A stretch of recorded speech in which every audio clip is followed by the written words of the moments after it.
Welcome to day 3, game number 7 of the first round of the NAIA National Softball Tournament on the campus of Central Methodist University in Fayette, Missouri. Today, it is a game between the Firehawks of Tennessee Southern and the number 1 seed LSU Alexandria. This is an elimination game.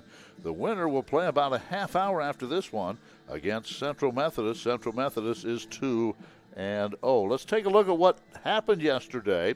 In the first game, British Columbia defeated Campbellsville 2-1 in 10 innings. Game was tied at 1 after 7 innings. Campbellsville scored in the first inning. BC tied it in the third. Thunderbirds scored the winning run in the bottom of the 10th inning on an error with the bases loaded and 2 outs. Shea Sever was 3 for 5 at the plate, the winning pitcher in relief. Jillian Matsubara was also 3 for 5, and she scored that winning run. Then CMU defeated LSU Alexandria 4-3. Lauren Hill hit a home run top of the 7th to give the Eagles the 4-3 win. CMU led 3-0. The Generals scored 3 times in the bottom of the 6th to tie the game. Hill, by the way, was 3 for 4, scored 2 runs. Veronica Durth came into the game in the 6th inning in relief, was credited with the pitching win. The Generals had a runner thrown out at the plate in the 2nd inning on a throw by Madison Roberts, and then lined into a double play in the 5th inning as well. Then our third game yesterday, an elimination game, Tennessee Southern defeated British Columbia 4-1. Firehawks scored 3 runs in the 3rd inning to take control. Hannah Hill had a couple of hits, scored 2 runs in that win. Ellie Singletary, who will be pitching today, was the winning pitcher. She has all 3 wins for Tennessee Southern in this event. And her second win of the tournament, she defeated Campbellsville on the first day. So she has a couple of wins, I should say. Caitlin Kim had 3 hits for the Thunderbirds. They left 10 runners on base. So that's what happened yesterday. So here we have in game number 7 a rematch between UT Southern and LSU Alexandria. The Generals won that game on opening day 6-0. They scored 4 times in the 3rd inning and got a 2-run homer from Camille Lightfoot in the 4th inning to put it away. Haley Primrose, who has really been a workhorse for the Generals in the pitching circle, was the winning pitcher. She gave up 3 hits. She threw 98 pitches in that game. She threw over 100 pitches in the loss yesterday to CMU. The Generals yesterday, or in that first game, were led by Yulia Quackernack and Lightfoot. They had 2 hits apiece. Stella Gilbert took the loss for the Firehawks. That was in game 1. So, it's game 7, and it is a rematch between Tennessee Southern and these Generals of LSU Alexandria. Let's take a look at the lineups. First of all, for Tennessee Southern, Haley McDaniels, the left fielder. Lauren Petty is the shortstop. Cassidy Davis, the right fielder. Michaela McCain is the catcher. The designated player, freshman Marie Bodley. Carrie Cook is at first. Hannah Lindsay at third. Alyssa Mosley is the second baseman, and Hannah Hill is the center fielder. And Ella Singletary will be the starting pitcher for the Firehawks. Now let's take a break for our prayer and the national anthem. God, you have created us to strive for our best. Grant to all athletes, coaches, and fans the strength to pursue excellence during this event. We pray for the safety of these athletes. Protect them from injury and harm, and help us to honor you in all we do on and off the field, and make us witnesses to your glory. In Christ's name we pray. Amen.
Generals will be the home team. Here's their lineup. Haley Fontenot is the shortstop. Kylie Moody at the left fielder. Maddie Baker, the catcher.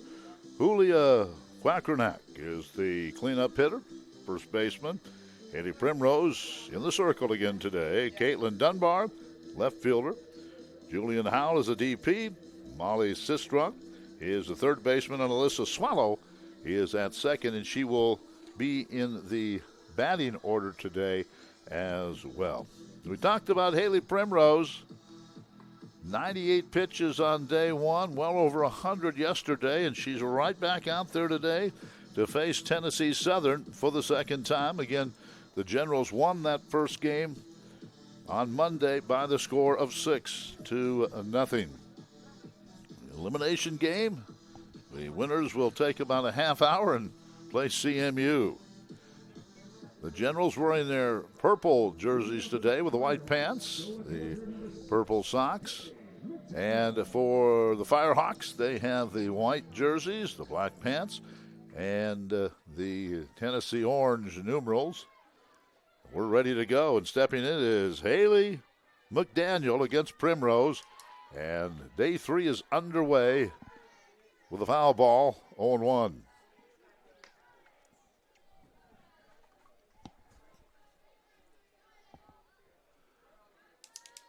On McDaniel. See how long Primrose can go. There's a slap foul down the third baseline. It's 0-2. Primrose a 2.09 earned run average. 194 innings this year. 163 hits and 178 strikeouts. Here's the next one. There's a ground ball to second. That's handled by Swallow. Throw to first, one out. That's the way this game gets underway. And here's Lauren Petty, the shortstop. Petty is 5 for 11 in this tournament. One of the leading hitters for the Firehawks. And she takes a strike. Breeze from right to left. And it is a warm day. This will be the warmest of the three we've had so far, mid-80s. Boy, that pitch sails over the helmet of Petty, and it's 1-1. She has a duck out of the way of that one. So 1-1 on Petty. Here's the next pitch. And a little check swing foul over the third base dugout.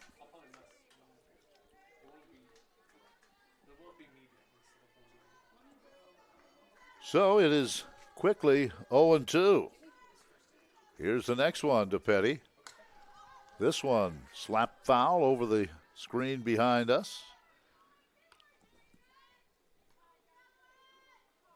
And it's still 0-2. Well, I'm sure that this LSU Alexandria staff told her throw strikes today. There's just a little flare that drops into left field. Stuck that bat out and got the base hit. That is the sixth hit of this tournament for Petty. She's now 6 out of 12. And here's Cassidy Davis. Davis is 4 for 7 in the tournament. Steps in from the right side. Here's the first pitch to her. That's high ball one. In the first game of the tournament against Campbellsville, the Firehawks scored 3 runs in the first inning. There's a strike, 1-1.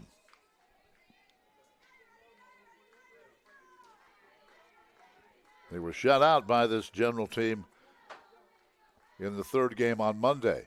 Pitch is outside, 2-1. Michaela McCain is on deck. Firehawks trying to get something going here in the very first inning. Swing and a miss. And it's 2-2.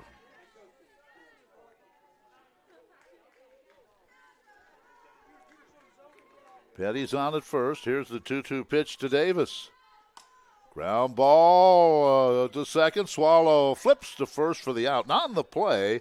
Petty goes to second. So there are 2 outs. Runner in scoring position for Michaela McCain, and she's also one of the top hitters. She's 4 for 11 in the 3 games played by the Firehawks.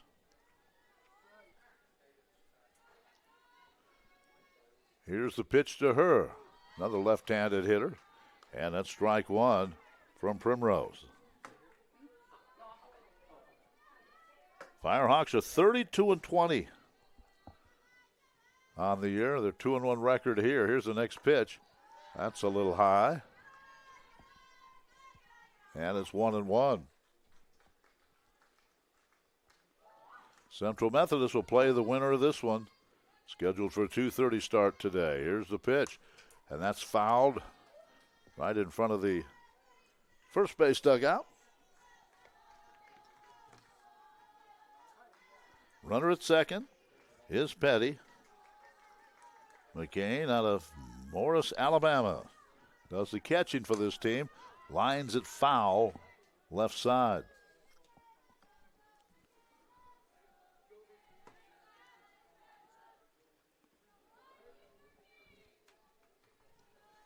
So she will do it again here. 1-2. Here's the next one to McCain.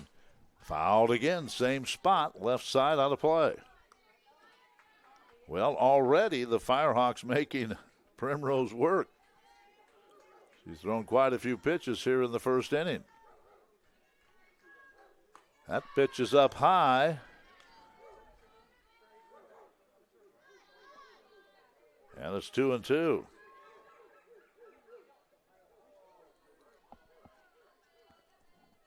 Here's the next one. A line drive into right field for a hit.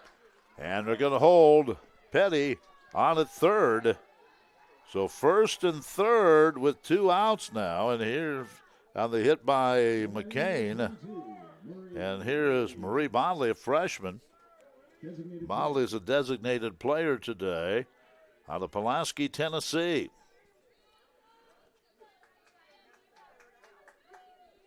Head coach Murphy Davis says something to Lauren Petty at third base. Here's the pitch.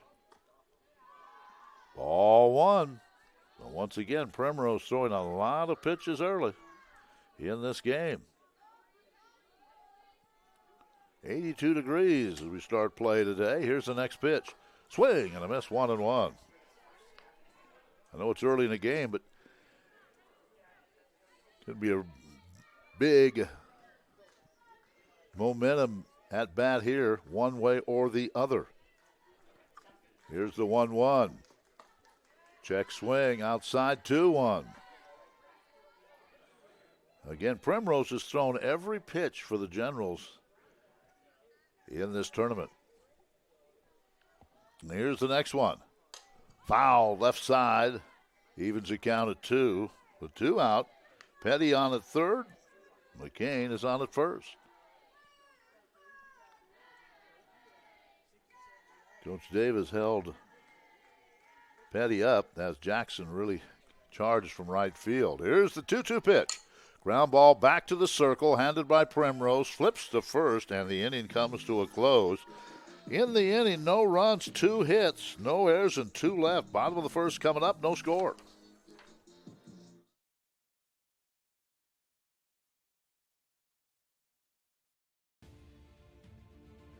Welcome to the Heart of America Athletic Conference, where innovation meets tradition.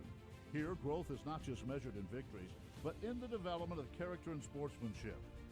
Our student athletes compete at a championship level, pushing their limits every day. The Heart is committed to an uncommon student-athlete experience that features some of the premier athletic programs in the NAIA. Our commitment to excellence goes beyond athletics, establishing a community of support and mentorship. But what truly sets us apart is the heart with which we play. Join us and experience the passion, the drive, and the spirit of champions. That passion and commitment extends off the playing field and into graduation. The Heart of America Athletic Conference. Champions in competition, leaders in life.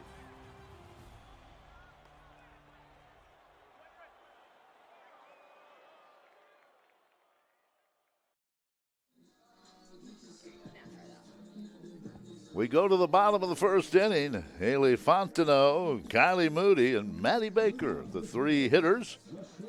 for the Generals.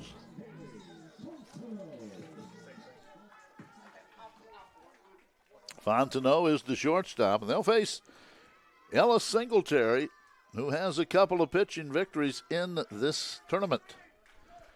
When she's not pitching, she's playing second base, but she's out there right now.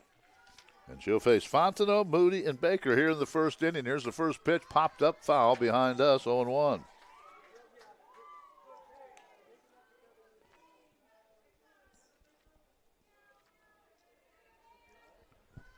So quickly, 0-1 is the count.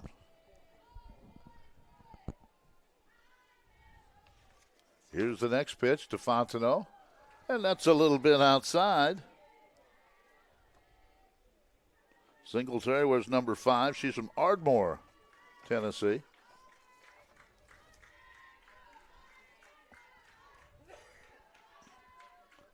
Here's the next one to her. Outside, 2-1. Esteban Velas joins us on the broadcast, and he'll be with us in Game 2 as well. We've watched the Singletary throw throughout this tournament.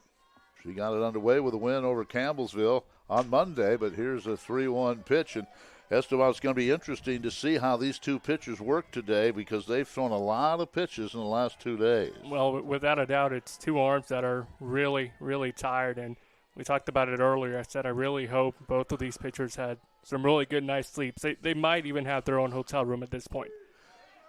There's a strike on the inside corner. Fontenot was thinking about heading to first base with a walk. It's 3-2 now. The leadoff hitter for the Generals. And here's the next one. Foul right side out of play. Kylie Moody is on deck. This Alexandria team, they're 47-8 now after their loss yesterday. Lost to CMU 4-3. Good ball game. Here's the pitch. There's ball 4. The UT Southern fans down below us, I don't think, agreed that that was a ball. No, and I wouldn't be surprised by any means if we see a couple of those today. Again, with the fatigue that both of these pitchers have, you might expect them to be a little bit off the strike zone compared to how they came into this tournament. Here's Kylie Moody now. She is the left fielder. Let's see how Trent Partridge wants to play this. He's going to square to bunt. They bunt, and it's bunted foul. Up the right side, rolled, about 10, 12 feet. Up the line and then rolled across that white line on this turf field. So it's just a strike, 0-1. We saw the small ball come into effect yesterday as well for LSU, and they manufactured a run out of it. This is a team that can very well swing away. At the same time, they can shorten up and just produce some runs. Square to bunt again. Taking a strike is Moody, and it's 0-2. So now let's see if Coach Partridge calls the bunt off or has Moody try to bunt again with 2 strikes. Moody out of Groves, Texas. She's a sophomore. And here's the pitch to her. A little outside. It's 1-2.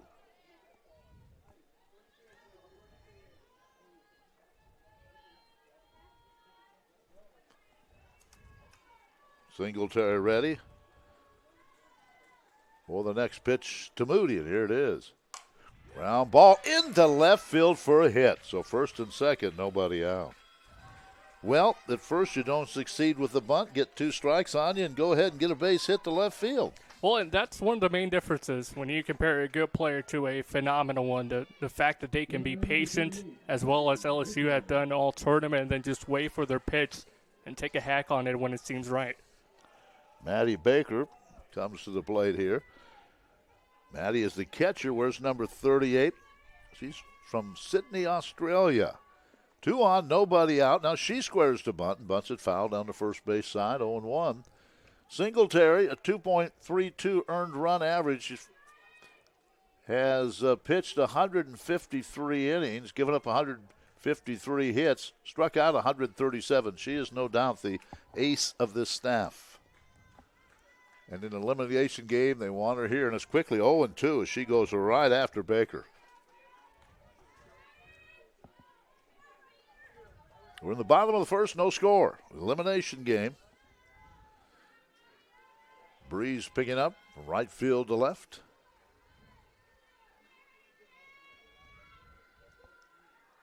Here's the 0-2 pitch to Baker. Outside 1-2.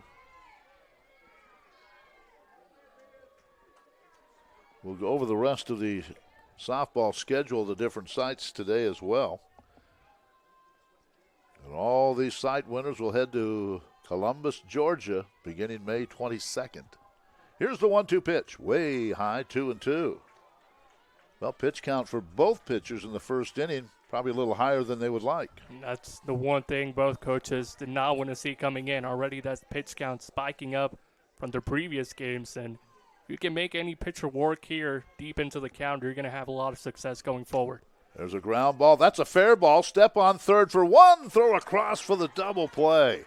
Ball hit right down the third base line. Lindsay grabbed it, was actually stepping on the bag for the force, and then threw across for the out. There are two out. Again, seeing some very good defense in this tournament. That's what this tournament has been all about. The defensive presence has been showcased from all of these sides, and you look at that double play. We saw one yesterday as well.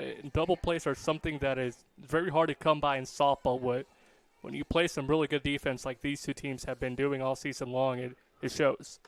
And here is Julia Quackernack. She is the player of the year in the conference. She's the first baseman, and she for this tournament is 4 for 5 with a base on balls. Had a strikeout yesterday, the only time she's been put out in this tournament. And there she takes a strike, and it's 1-1. So runner at second now after the double play. Good play by Lindsay. She knew what to do. As soon as she caught it, she knew where she was going, stepped on the bag, and threw to first for the double play. Here's the pitch to Quackernack.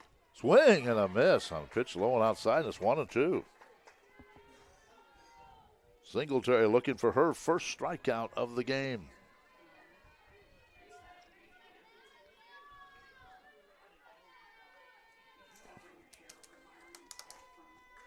Next one to Quackernack.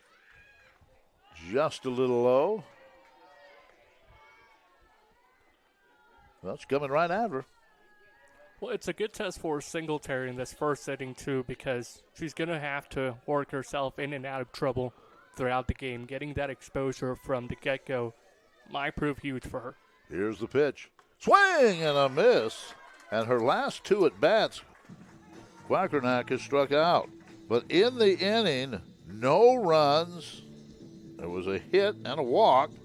No errors. Nice double play and one left. So we've played the first inning of this elimination game. No score.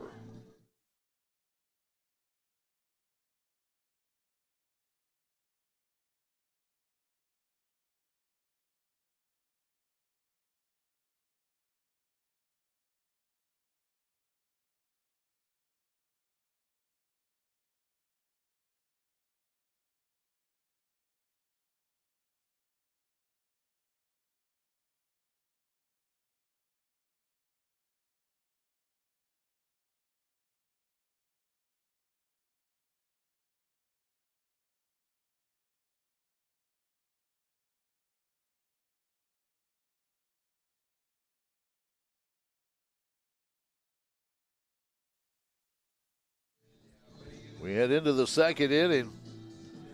No score between LSU Alexandria and UT Southern. Carrie Cook, Hannah Lindsay, and Alyssa Mosley are the three scheduled hitters for the Firehawks. Cook is the first baseman.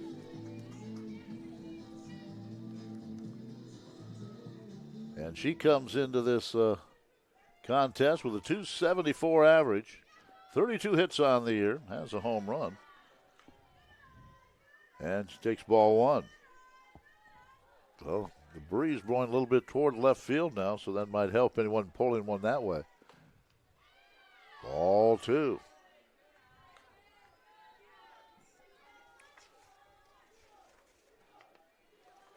So 2-0.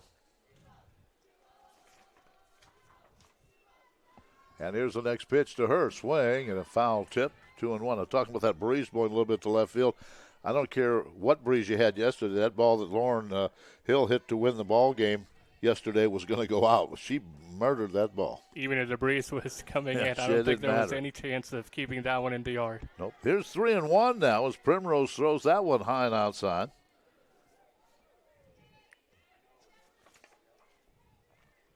And here's the 3-1 pitch, and that's a ball outside, and Cook a leadoff walk, and that's the first walk issued by Primrose in this game.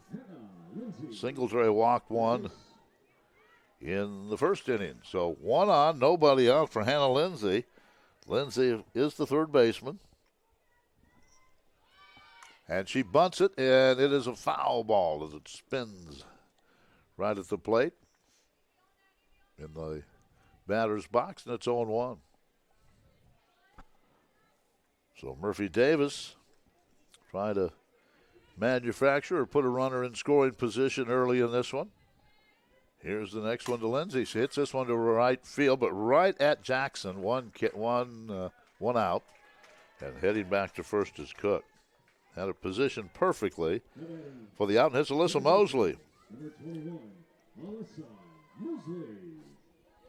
Mosley wears number 21 out of McMinnville, Tennessee. She's a sophomore. Takes a strike at the knees, 0-1. Runner on at first is Cook. Here's the next one. Squares to bunt, pulls the bat back, takes it high. 1-1. You can tell this bottom half of the order for UT Southern not afraid to lay the bunt down, but at the same time they can adjust and swing away if needed. He's going to swing here and takes it high and in tight. 2-1.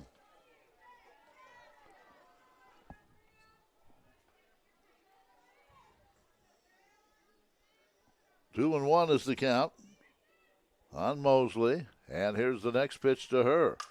Fouled right side over the first base dugout.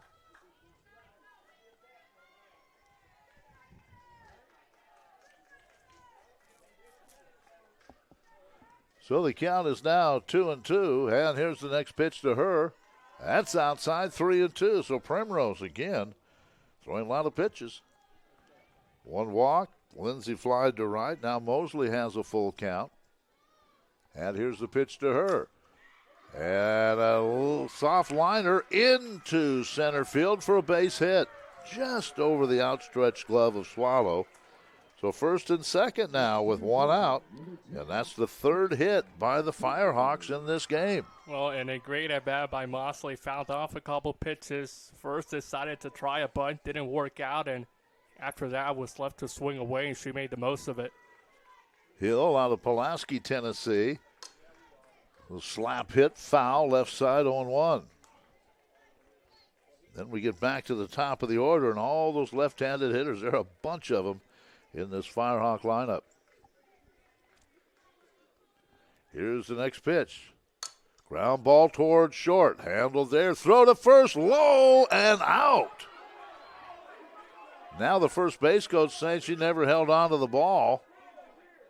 But the umpire called her out. And now they're going to have a conversation here. It's either going to be an out or an error on the shortstop on the throw. I wouldn't be surprised at all if they overturn this call. Yeah. I think they'll give an error on the throw. So the bases are loaded now. You have Cook at third, Mosley at second, and Hill at first. The umpire at first base, I don't know if he could see the glove, but that ball from where we're broadcasting, it certainly looked like that ball was on the turf. Yeah, and you can tell the umpire knew a split second later that he kind of made the wrong call. He made a little hesitation over to the first base coach and was like, you know what, let me talk things over, and that talk didn't last too long. So bases loaded for the top of the order in Haley McDaniel.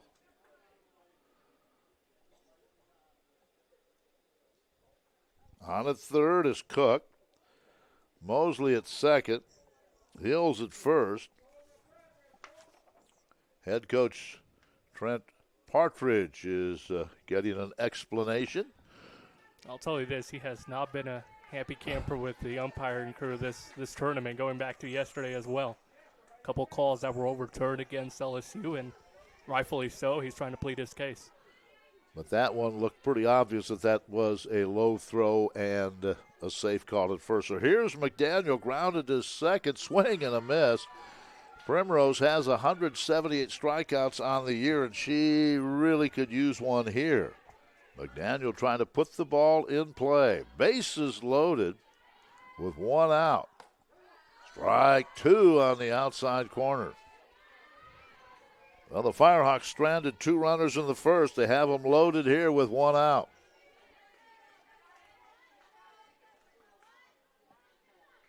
And here is the 0-2 pitch. Foul, third baseline. And a good job by the runner at third, Cook. She was standing in foul territory. The ball almost hit her, but again, you don't want to be in fair territory if the ball hits you, you're out. So she did the right thing. It's a foul ball, still 0-2. Here's the pitch, swing, and another foul. Just got a piece of that one.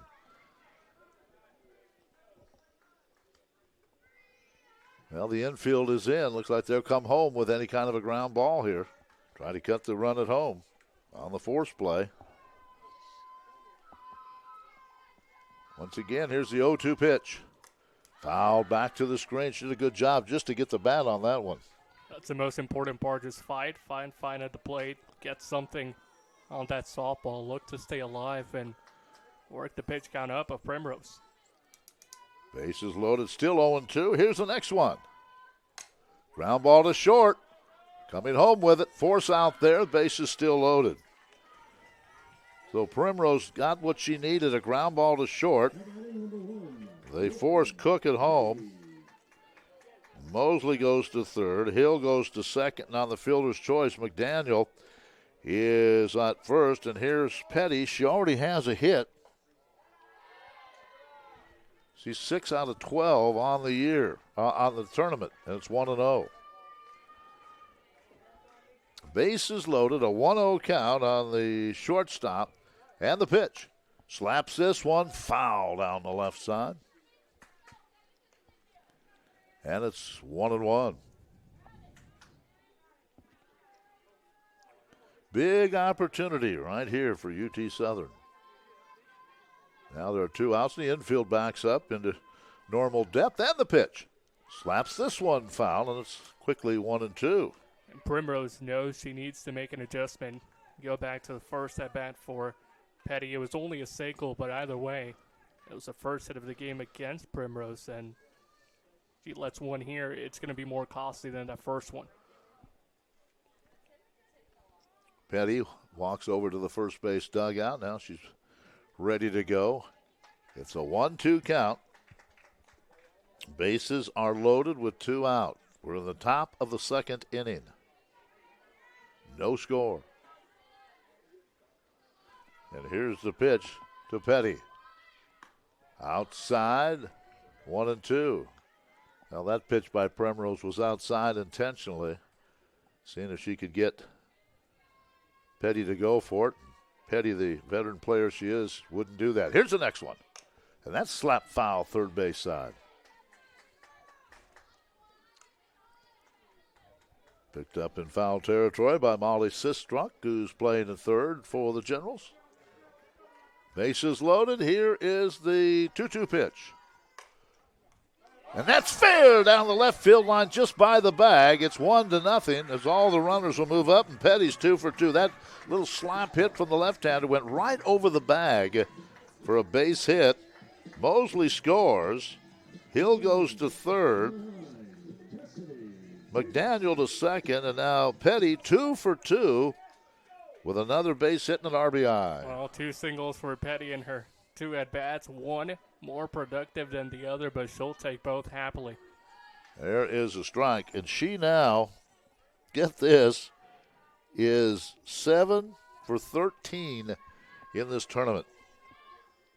hitting over 500 in the tournament. Here's the next pitch, and that is outside 1-1 to Cassidy Davis. Well, only one run in, but that was a big one. Gives the Firehawks the lead. Here's the next pitch. Popped up. Left fielder comes in and makes the catch. That's Kylie Moody. So the inning comes to an end. Firehawks do get a run. There were a couple of hits in the inning, an error, and 3 left on. The Firehawks lead 1-0, but they've already stranded 5 runners. Bottom of the second coming up. UT Southern with a 1-0 lead. Welcome to the Heart of America Athletic Conference, where innovation meets tradition. Here, growth is not just measured in victories, but in the development of character and sportsmanship. Our student athletes compete at a championship level, pushing their limits every day. The Heart is committed to an uncommon student-athlete experience that features some of the premier athletic programs in the NAIA. Our commitment to excellence goes beyond athletics, establishing a community of support and mentorship. But what truly sets us apart is the heart with which we play. Join us and experience the passion, the drive, and the spirit of champions. That passion and commitment extends off the playing field and into graduation. The Heart of America Athletic Conference, champions in competition, leaders in life.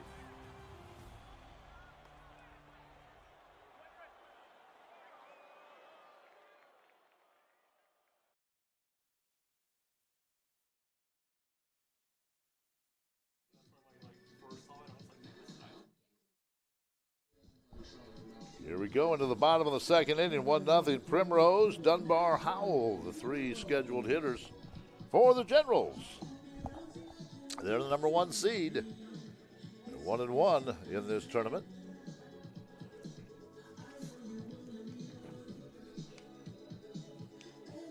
Primrose in the pitching circle. She's out of Jasper, Texas. She's a senior. Steps in from the right side. Well, there you go, Ella Singletary. She has a couple of wins in this tournament. She's out there now with a 1-0 lead, bottom of the second inning.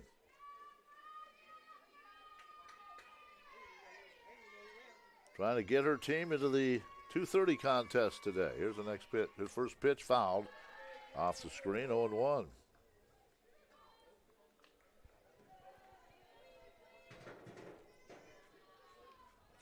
I think one of the positives for Singletary, more breathing room for her now in the circle. It's only 1 run advantage, but it's 1 more than what he had last inning. And she knows the good defense behind her. Here's the 0-1 pitch. Ground ball to third, handled by Lindsay, 1 out. That brings up Dunbar, the center fielder. Caitlin out of Spring, Texas. Number 15, Caitlin Dunbar.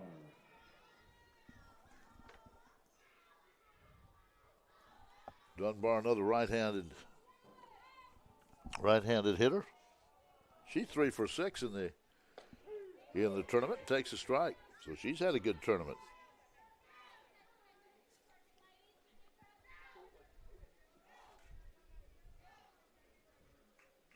Oh, 0-1. Here's the next pitch to her. Inside, jumps back from that, 1-1. Hannah Lindsay at third. Lauren Petty is the shortstop for the Firehawks. Alyssa Mosley at second. Carly Cook is the first baseman. McDaniel, Hill, and Davis in the outfield left to right. And McCain is the catcher. 1-1 pitch. Ball 2 outside.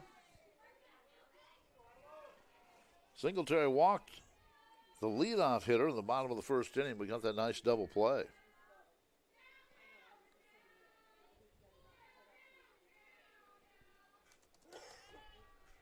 Here's the next one to Dunbar. Fouled right side, and it'll stay in the park off the track. But Davis unable to get over there for that, but it's now 2-2. We'll take about a half hour, I would think, break between this one and the next one. If CMU wins this afternoon, they're heading to Georgia. Winner of this one will be their opponent. And here's the next one. Way high. So it's a full count to Dunbar. Singletary ready to work. Nobody out. One out. Nobody on. And here's the pitch. Popped up. Shortstop. Petty goes back, makes the catch. 2 down. So 2 outs for Jillian Howell. Howell, the designated player today. Amarillo, Texas. She is a junior. It's a little bit strange to see the batters for LSU Alexandria not quite able to make some good contact in these just over 1 2/3 of innings so far. Here's Howell in the number 7 spot. And she takes the strike. So it kind of seems like Singletary is starting to find a little groove here, at least in this inning. She struck out Quackernack to end the first, and now retired Primrose and Dunbar, and an 0-1 count on Howell. That is so difficult to do against this star-studded lineup from LSU Alexandria, and when they get on the base paths, they will make you pay as well. This is a team that loves to run when they get on base. And that's Singletary's job to keep them off there. We're in the bottom of the second. Firehawks lead 1-0. There's a foul right side out of play. Anticipate a very nice crowd for that 2:30 game today. CMU trying to get back to the final sight.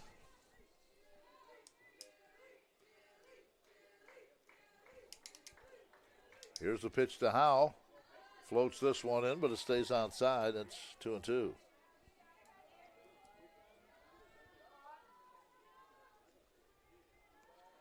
Two and two, the count on the designated player for the Generals.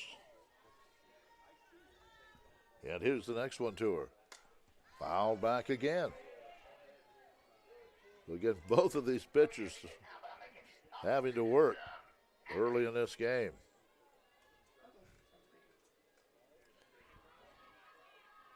Now we have seen another pitcher, Gilbreth, for the Firehawks, but we have not seen anyone else throw a pitch for the Generals. Another foul back to the screen.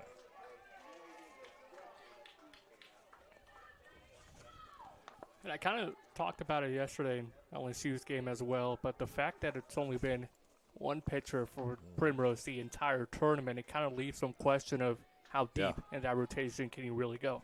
Well, you look at the stats, and she throws most of the innings in a very good conference. Here's the next one to Howell. Outside, 3-2, so she's worked the count full. Molly Sistrunk, the third baseman, is on deck.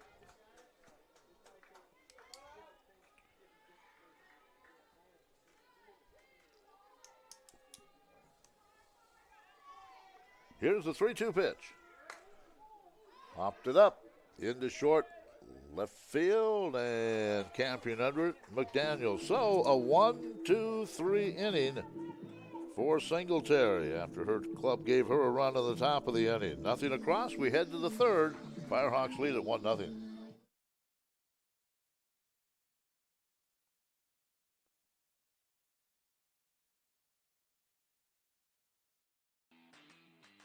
To the 45, cuts across midfield, up the right sideline, stumbles, breaks the tackle. He's to the 20, to the 10. He is taking it into the end zone for a touchdown. Still caught down the line, and it's in a line drive right down the line. Running catch by Jolly. He'll find Henry, turns, shoots, hits it from the corner. The fading three.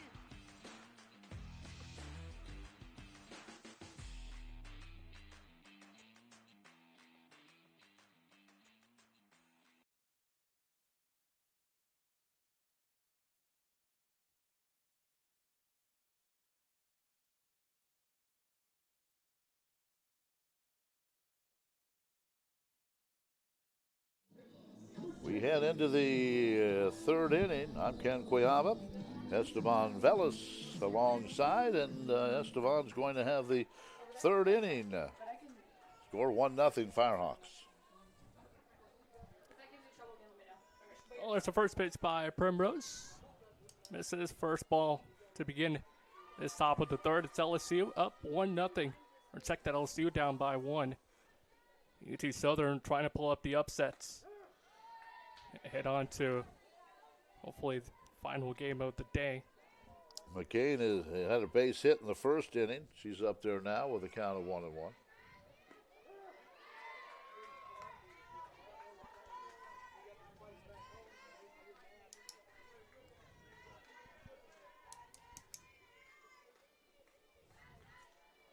Here's the 1-2. McCain slaps it to the left side, and it'll get down for extra bases. Rounds first, looking for a double, and is in there standing up. A great start to the third for UT Southern. McCain 2 for 2 today. Now she is 6 out of 13 in the tournament. So I'll tell you what, this team is getting some runners on base early in each inning. Here's Bodley to follow her. She's 0 for 1 in the early afternoon. Drops down to bunt, but tails foul. Third base side. Well, the Firehawks have already stranded 5, so here you go again. Runner at second, nobody out.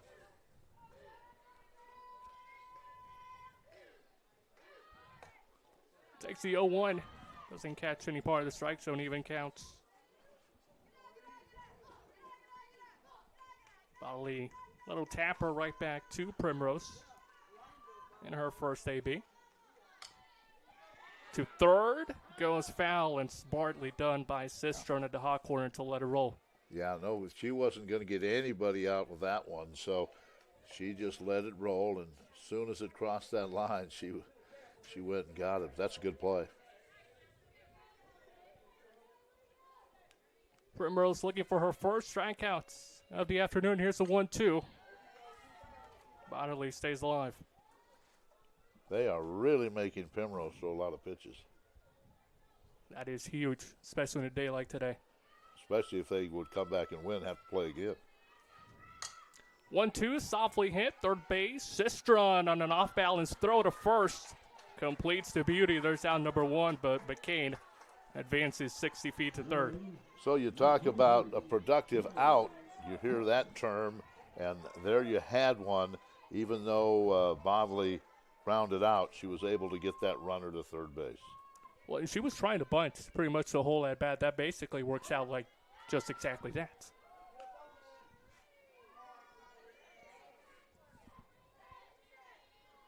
Here's Cook behind the count.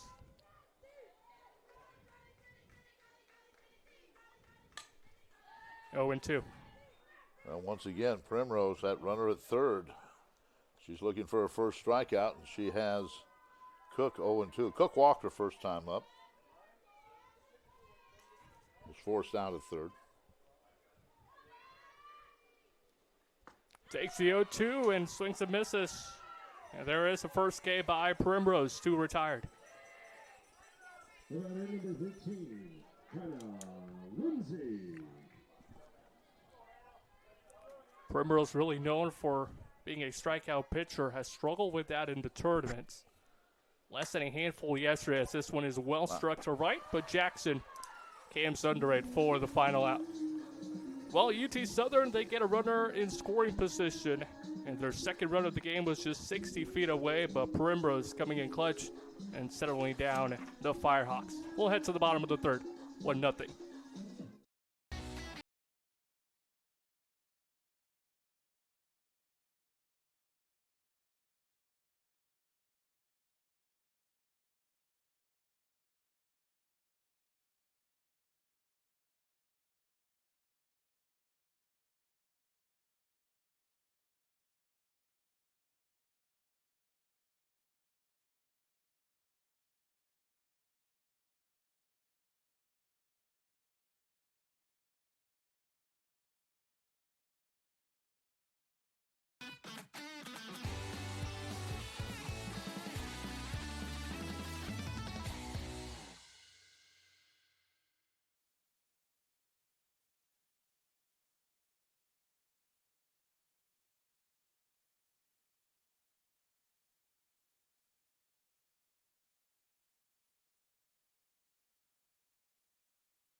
It's 8-9-1 due up for LSU Alexandria here in the bottom half of the third inning. And it's kind of been the story for a lot of these teams throughout the tournament, not being able to manufacture runs and productive hits with runners in scoring position. Firehawks have now stranded 6 runners.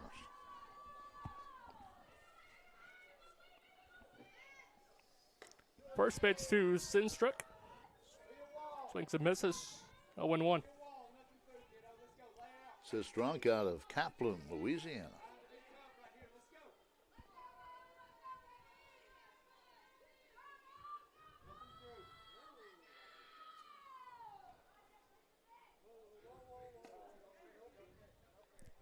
Umpiring behind the play called time, and looks like Singletary was kind of losing her balance before throwing that pitch. It won't count, so redo it.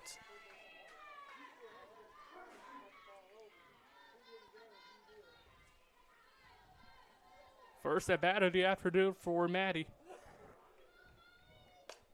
Elevates this one. Will stay in the infield, playable. Catcher of McCain calling for it, and maneuvers out of the way of Cook into her glove for the first out. Yeah, she reached out with that catcher's mitt and able to grab it. So 1 out, big out there in the bottom of the third.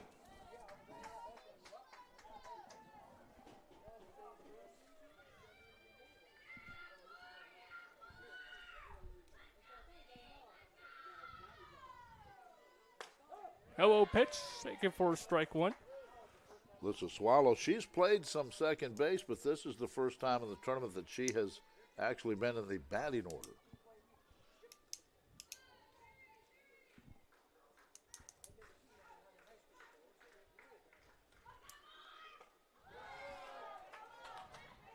No balls, 2 strikes on a number 9 hole hitter.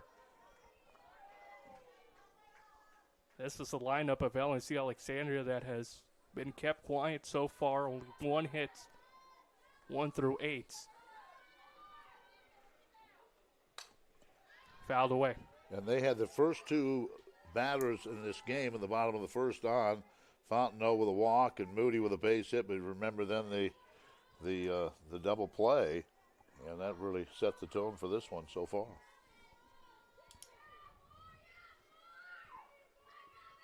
Oh, 2 by Singletary. Well struck into right, or left, check that, but there is McDaniel covering some ground for out number 2. Just got under that one a little bit, even with the breeze blowing out there. She got that a little too high, and easy play for McDaniel. So we go back to the top of the order. Well, the outfield now getting a little bit of work. McDaniel for the first time today. Here's Haley Fontenot. Still looking to record her first official AB. Drew a walk in her first attempt.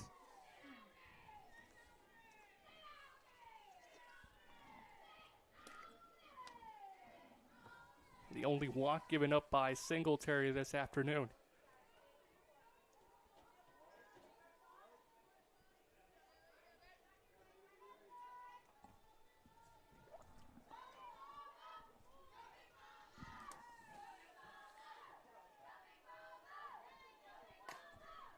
Fouled away at third base side.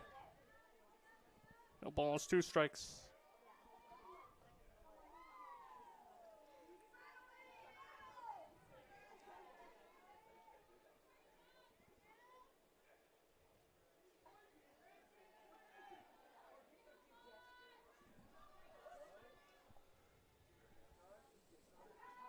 Singletary, 1 pitch away from fanning her second. Here's the 0-2. Fondon will take it wide.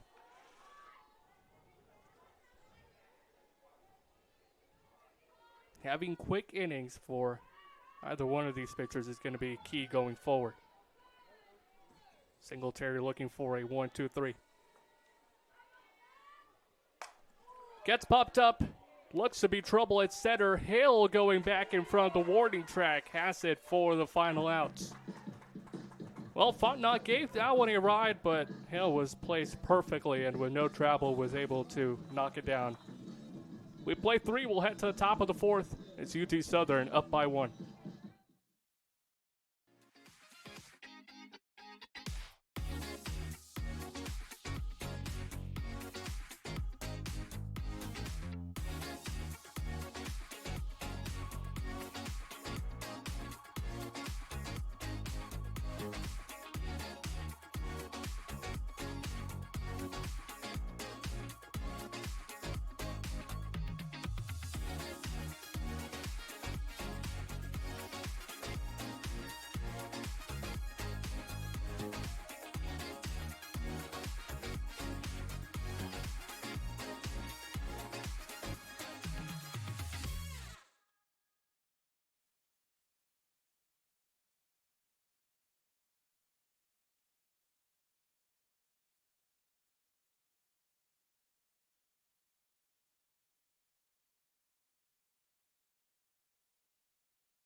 We head into the 4th inning. Mosley, Hill, and McDaniel are the 3 scheduled hitters. We'll talk about the other sites going on as well. And the teams that are still competing in National Oregon, Southern Oregon, St. Xavier, Illinois, Hope International, and College of Idaho still all involved in that one. Alyssa Mosley, a base hit and scored the 1 run for the Firehawks in this game. Takes the ball and it's 1-0. She reached and Petty with a base hit brought her around. Here's the next one to her. There's a strike, 1-1. Games today in Ashland, Oregon. At College of Idaho and St. Xavier, Illinois. Here's a pitch. And that's fouled back off the screen. Hope International still alive, as is Southern Oregon. In Chickasha, Oklahoma, Science and Arts and Grandview are the 2 teams still involved there. Here's the pitch. Swing and a miss. It gets away from the catcher. She'll flip it down to first for the out, and that's the 2nd strikeout by Primrose. And there's 1 out in the top of the 4th, and here's Hannah Hill. Reached on an error. Her first time up. Was stranded at 3rd as the Firehawks left the bases loaded. Ground ball to short. Grabbed by Fontenot. A couple of steps towards second base, and quickly 2 outs, and that's what Primrose wants right now, is a quick inning. Well, and it was a bit of an uncomfortable half for Fontenot at short, but she made the most of it, handled it perfectly with ease, and had no problem securing the play. And you're right, 1-2-3 inning is something that Primrose will love. There's a swing and tap foul by McDaniel. It's 0-1. Primrose now with a couple of strikeouts. We're in the top of the 4th. Tennessee Southern leading 1-0.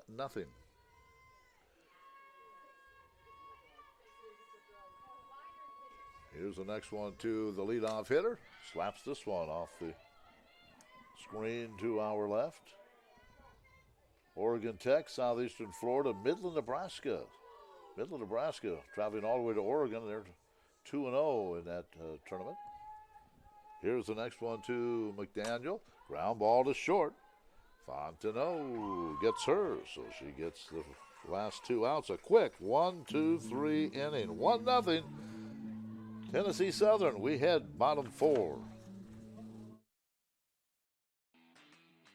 He's for the 45, cuts across midfield, up the right sideline, stumbles, breaks the tackle. He's to the 20, to the 10. He is taking it into the end zone for a touchdown. Still caught down the line, and it's in a line drive right down the line. Running catch by Jolly. Henry turns, shoots, hits it from the corner. The fading 3.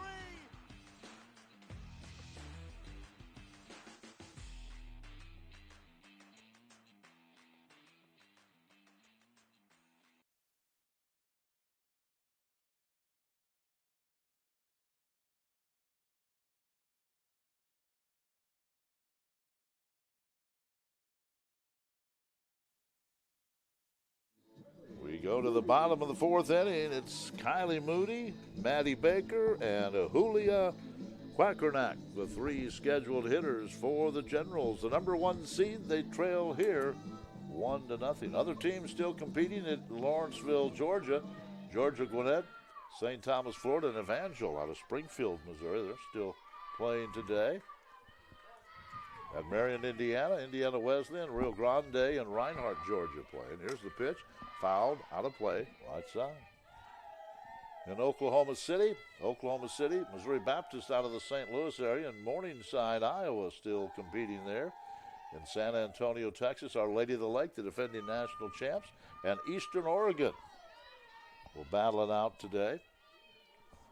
Eastern Oregon 2-0, Lady of the Lake, Texas 2-1. Pitch, that's ripped right up the middle for a base hit. Whew, that went right by Singletary. And she may have heard that one go by. That ball was hit hard. Well, and you mentioned off air how this is going to be a top part of the lineup for Singletary to get through, and that's how it's been so far. One batter in, and she's already going to have to work with the base runner on board. Moody is 2 for 2. Here's Baker. Let's see if she'll be bunting here or swinging away with Quackernack on deck. Yeah, she squares to bunt, pulls the bat back. Here's the throw down to first, a snap throw, and having to dive back in was Moody. And it's a 1-0 count. You like the aggressiveness behind the play by McCain and a good cover by Mosley. Second baseman as well, almost worked to perfection. It was close. 1-0 on Baker. And here's the pitch to her. Squares to bunt again. That is a good bunt. Here's the throw to first. And that is the out. Sacrifice good. Moody heads on to second. That is a tough play by Cook that she had to make. She was going against the momentum of the ball. Had to snap it bare hand, turn a full 180, and then a quick throw to first. And that's a play that both teams are going to be pretty content with. So here's a Quackernack. Struck out her first time. Her last two at-bats in this tournament, she has struck out. Before that, she was not. Retired. Now it's a pop-up, foul ball, third base side, and it's handled there, and they're 2 out. That is a huge out. So here's Primrose. We're in the bottom of the fourth inning. Firehawks leading 1-0. In Sioux Center, Iowa, Northwestern Iowa, Marion, Indiana, and Baker still alive. So 3 teams in the Heart of America Conference still playing today. Grandview, CMU, and Baker. It's kind of been the opposite to baseball from when it comes to Heart of America. A couple teams from the conference already knocked out. Meanwhile, for softball, everyone still fighting to go to Alabama. Here's the next pitch. Line drive, that's into left field, and that gets by the left fielder and rolls to the fence. That'll be a double for Primrose, and we are tied at 1. She ripped that ball. So with 2 out, a big hit by Primrose. She gets a double. She's in scoring position, and now we're tied at 1 for Caitlin Dunbar. Well, you figure the first run of the game for LSU is going to have to come across at some point, and beautiful piece of hitting left side. Primrose scorching that one. And you kind of feel for McDaniel as well in left. Had a chance to play it off a couple bounces and keep it at arm's length. Wasn't able to handle it and let it roll all the way back.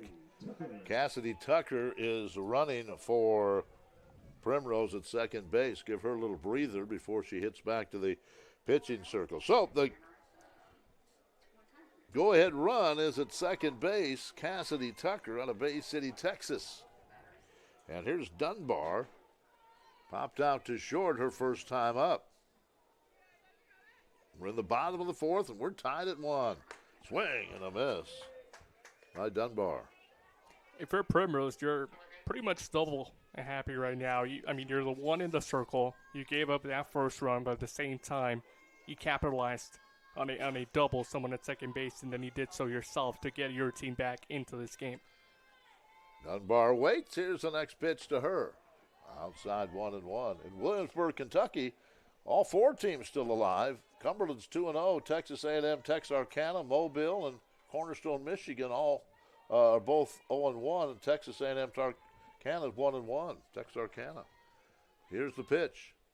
There's a line drive into center, but right at Hill. Now that ball was hit hard right at Hill, and she made the catch. But in the inning, 1 run, a couple of hits, no errors and 1 left. We're tied at 1 as we head to the 5th.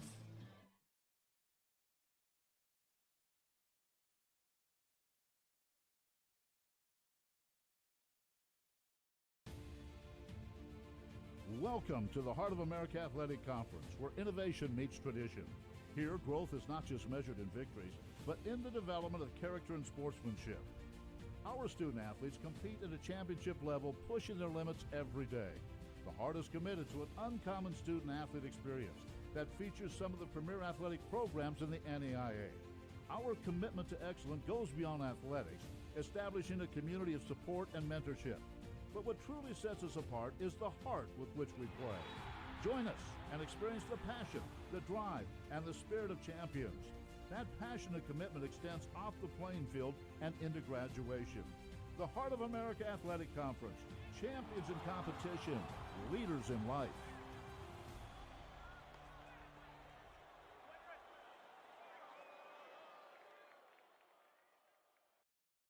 And Cuiava Esteban Velas with you today. The winner looking to move on to the final game of today against CMU. About 30 minutes after the conclusion of this one, but for now we have a tight one here in Fayette. Here's Patty, who will lead things off against Primrose, who is back in the circle for her 5th inning of work. She has been busy this entire tournament. Well, we played 10 innings in game 1 yesterday. Who knows? Rachel Moore says not today. No 10-inning games today, the SID says. Drop down to bunt to third. Sister will have to hurry. And it's a second spectacular play made by the third baseman on a slow roller to her, an off-balance throw, and there's out number 1. Boy, that was a heck of a play. She came in from that third base spot on the run, grabbed it, threw it, and she almost ran into the fence by the first base dugout. Her momentum, but she got the out. Heck of a play. She has mastered that off-balance throw to perfection. Here's Davis, steps up, takes a look at ball 1 low.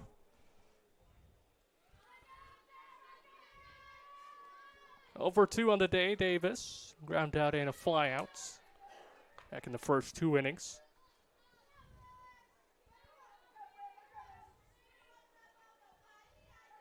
An SSAC second teamer this season. Transferred in from Jackson State Community College.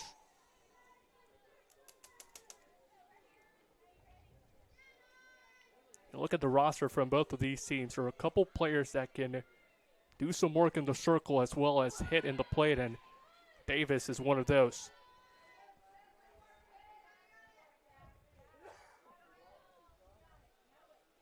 Two 2-0 on the season in 11 appearances as a pitcher. Pops this one up into left. Moody takes a few steps and has it for out number 2.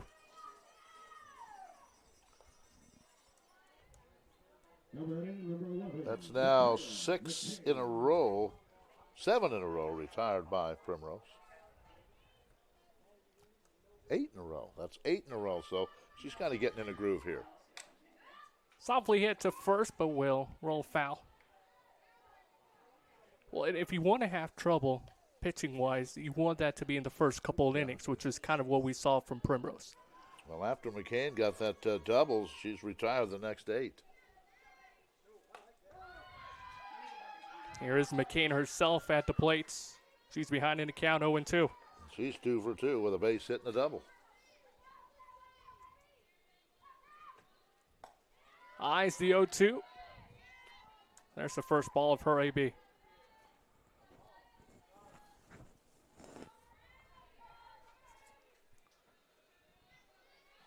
McCain, the junior from Alabama, slaps this one to the opposite field, and it gets down right in front of Moody. And look at McCain, 3 for 3, 2 singles and a double so far. Well, that was just a nice, easy swing. She went with the pitch and stayed, maybe a foot inside that left field line. So there she is, there with 2 out.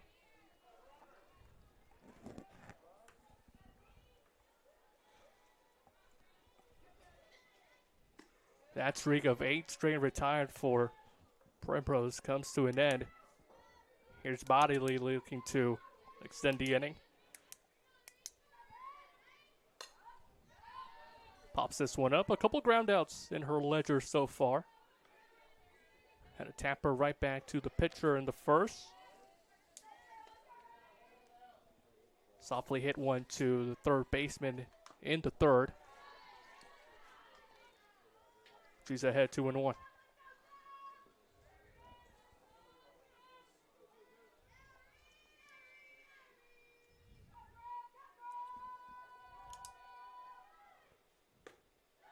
Three and one as that one misses inside and high.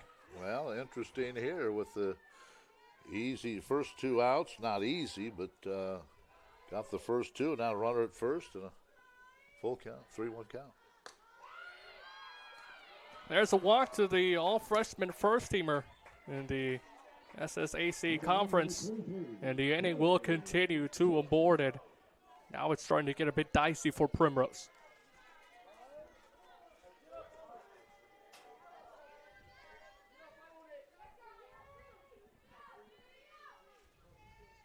First pitch to Cook. Gets her a swing and miss.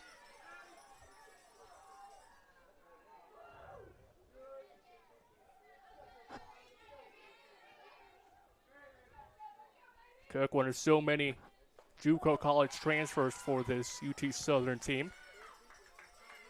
Came in from Walter States a season ago.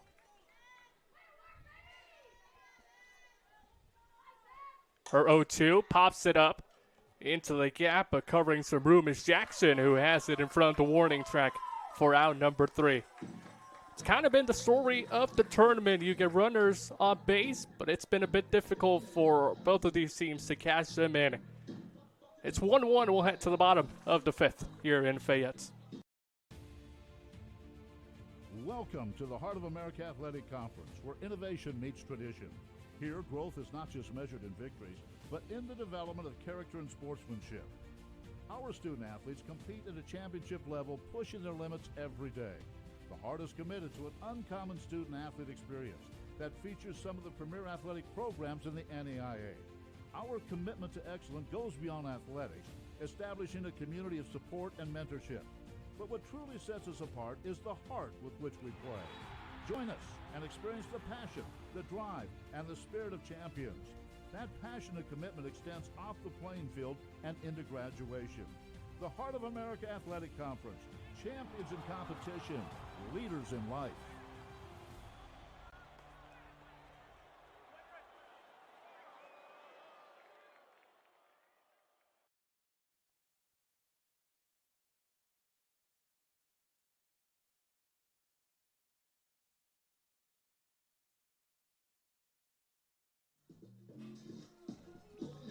Well, it's no surprise. Ella Singletary back, taking care of the pitching duties for UT Southern as we head into the bottom of the 5th here in the NAIA opening round softball tournament in Fayette, Missouri.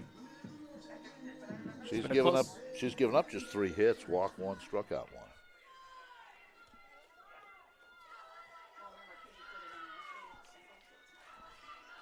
Here's the first pitch to her. Taken for ball number 1. Howell yesterday against the host team of the Eagles. 1-for-3 performance for the junior out of Amarillo, Texas. Fouls this one off.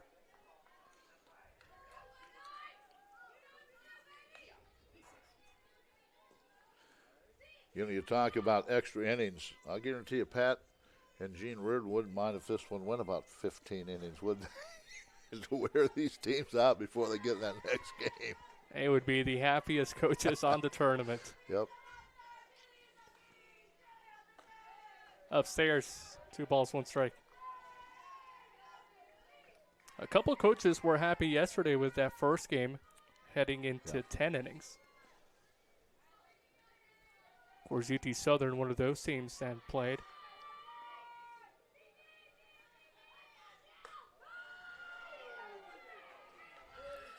Three and 1. UT fans below us didn't like that call.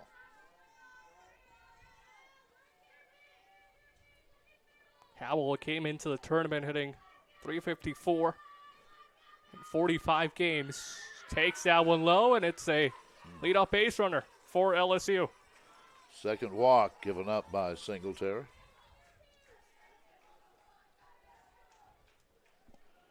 Well, you're toward the bottom of the order, so I imagine you're going to try to bunt here, but let's see. Then there was a pinch runner coming in. Based on how this game has progressed so far and how well LSU Alexandria has been trying to drop down the bunt, you really do expect that in this situation. Hannah Jackson will be the runner.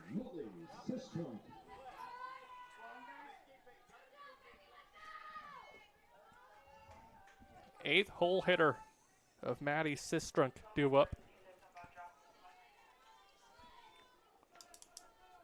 0 for 1 in the afternoon.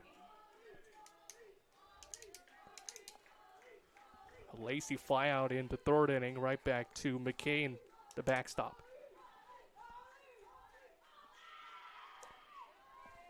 Was trying to do something spectacular with that first pitch. Couldn't get anything on it. 0-1. Yeah, not bunting that runner to second, at least not on that first pitch.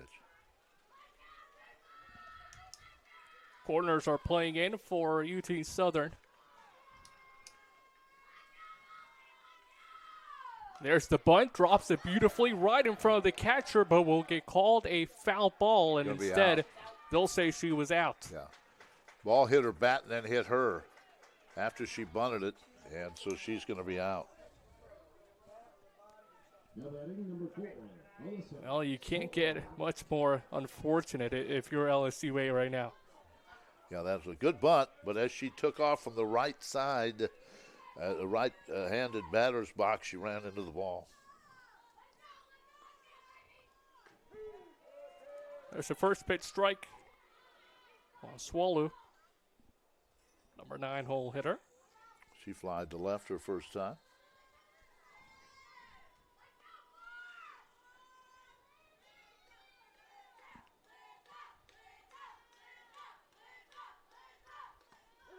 Takes the 0-1, doesn't agree with the call, but she's behind 0-2. Yeah, she looks back at the home plate umpire and then backs out of the box.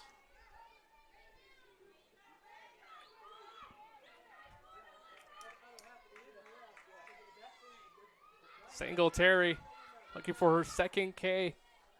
There's the 0-2, misses.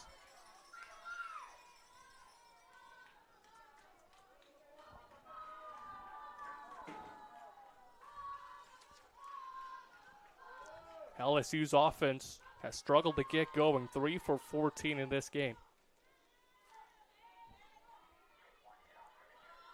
There's a 1-2. Popped up, third base side, but will tail foul at the end. Not a bad swing there. Hit that one foul, as you said. No one could get to it.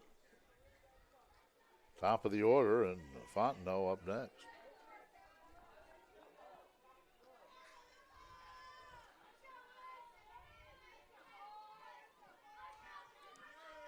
One to delivery. We'll do it again. Gets crushed, but playable at center for Hill. She's got it for the second out. Didn't quite get all that one either. Hit it high in the air. Good play by Hill. So 2 out for the top of the order. Number 17, Haley Fontenot.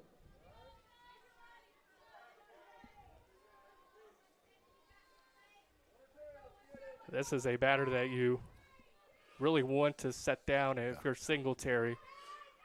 Especially because after her, you've got Moody coming up. Here's the throw to second, runner on the move, and Jackson will get cut down trying to snag a bag.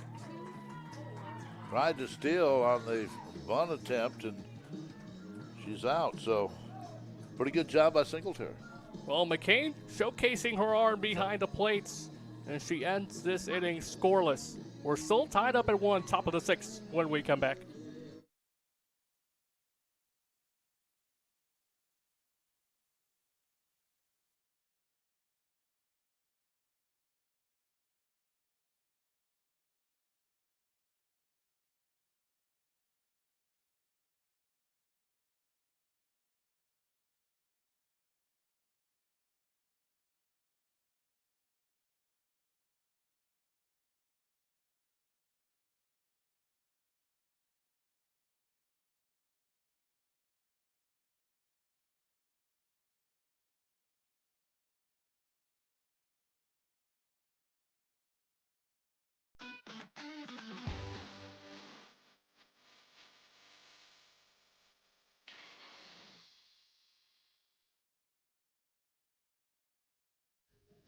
Well, here we go. 1-1 game.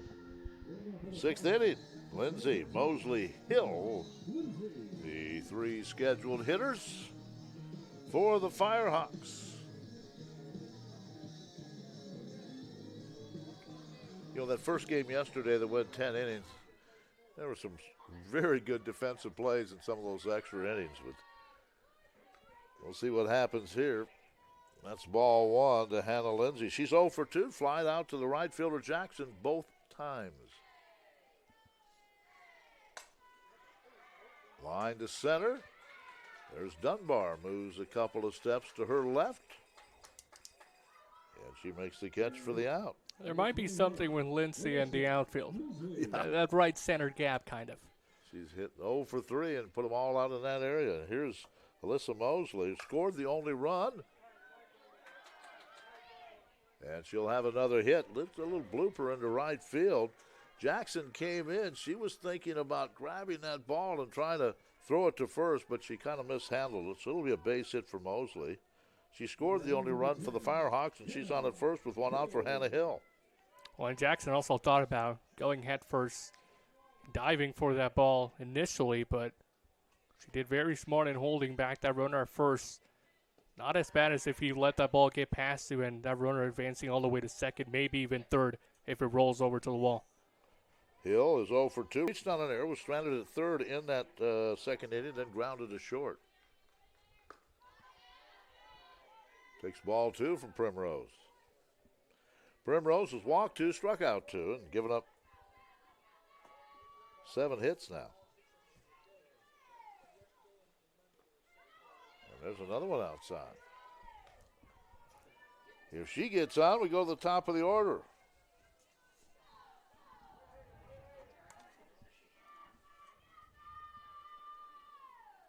And here's the pitch. All 4, first and second with one out. That's the third walk given up by Primrose. And a bit of uncharacteristic by her in the sense of it being a straight 4-pitch walk as well. I'm not sure we've seen that from her this entire tournament, and in large part it could be speaking to her fatigue. Trent Partridge comes out now. He's going to talk to his pitcher. We're getting late. It's the top of the 6th inning. This one-run game. The winner will play CMU in the 8th game of the tournament. Coach Partridge is talking to his pitcher, Haley Primrose. Trying to give her a little break here. Top of the order in McDaniel. Petty and Davis coming up. There's just one out. Well, that conversation is over. Primrose. She does not wear the mask a lot of pitchers wear. Kind of shows some more bravery from her. Yeah. All right, here's the left-handed hitter, McDaniel. Runners at first and second, and the pitch. Strike on the outside corner. I'll tell you what, if I'd be in that circle, I've been wearing a couple masks, if possible. Maybe wearing all kinds of body armor. And now timeout, as I think a ball rolled out onto the field in left field. Something did. We're blocked by the third base dugout. All right, so 0-1 now on McDaniel. And here's the pitch. That's tapped up the right side, and they let it roll foul.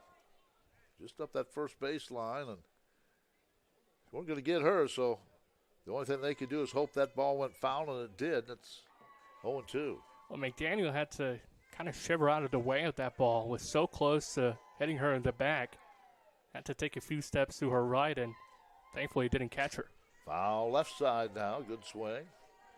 Murphy Davis, the head coach, coaching at third base.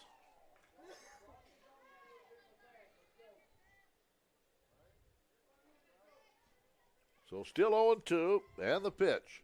Way high. That one's going to go back to the screen. Runners will move up on the wild pitch. So now 2 runners in scoring position and a 1-2 count on McDaniel.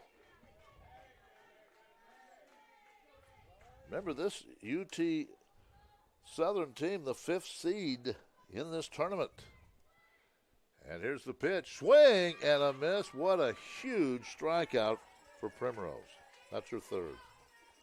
It's her third, but I don't think she's had a bigger one than this one right there. When the situation calls for it, Primrose are rising to the occasion. Well, here's Lauren Petty. She has a couple of hits and is grounded to third. And a very nice play. And she slaps this one to third. Backhand throw to first for the out. Another good play by Sistrunk on the backhand. In the inning, no runs. There was a hit. No errors and 2 left on. The Firehawks have now stranded 10 runners through 6 innings. Bottom of the 6th coming up, 1-1.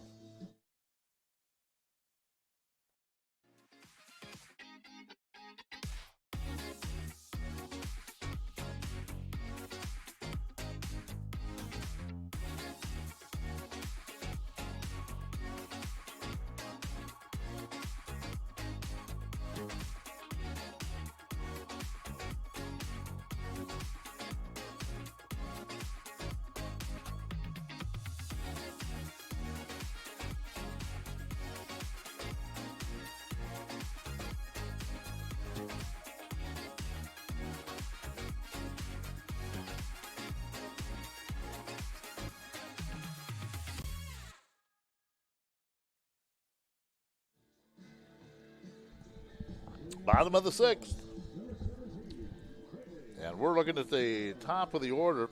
Fontenot was at the plate when Jackson was thrown out trying to steal second, so she'll lead it off here in the 6th.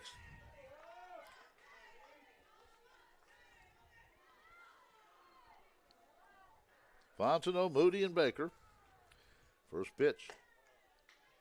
Ball one upstairs. Singletary struck out 1. She's walked 2. Given up just 3 hits. The Generals have only stranded 2 runners. All too low.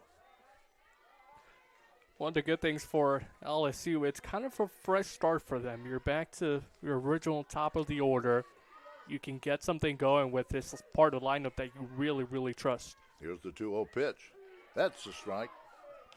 And I think right now they have to be fortunate, and good job by Primrose, but 10 runners left on base by the Firehawks through 6 innings. 2-1 is the count here to the General shortstop. High fly ball, left center, and the center fielder drifts over just shy of the warning track, and Hill makes the catch, 1 out. Well, you talked about how many stranded runners UT has, and that talks to primarily both 2 areas. It could either be Primrose just coming in clutch when her team needs her the most, but it also talks about UT Southern possibly putting some extra pressure on themselves when the game matters most. Kylie Moody is 2 for 2. Hits that one off the pitcher, and it goes to the second baseman. And they throw her out. Let's hope that Singletary's all right. Boy, that was a line drive right off Singletary. And it kind of says, I think she's telling the coach, it hit my glove. And then it bounced to the second baseman, Mosley, and they threw her out. Even when there's nothing you can do about that, it's still UT Southern, like we've seen this entire tournament from all these 5 teams, just playing beautiful defense. Singletary had no control over that by any means, but they just found Mosley, and then she took care of the rest for just a beautiful second out. So there are 2 outs now, and she's all right. That ball hit her glove hand, which is a good thing, and then went right to Mosley, and she threw her out. So 2 down for Baker.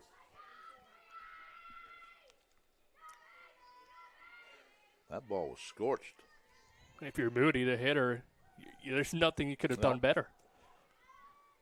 Pitch, foul, right side, 0-1.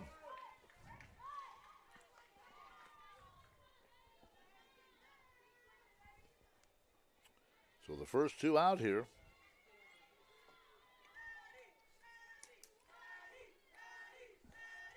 Maddie Baker at the plate, and the pitch to her. Foul right side. That will get out of play.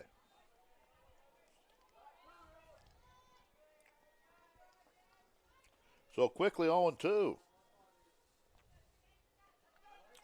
Baker grounded to third. Sacrifice bunt in the fourth. Pitch to her. A little high and outside. A little waste pitch, 1-2.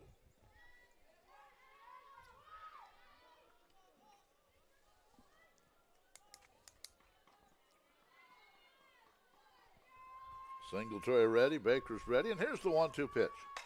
Line drive, caught by the shortstop, went to a knee and caught that low liner, so some hard hit balls, but outs. And nothing across in the sixth. We head to the seventh in this elimination game, and we are tied at 1.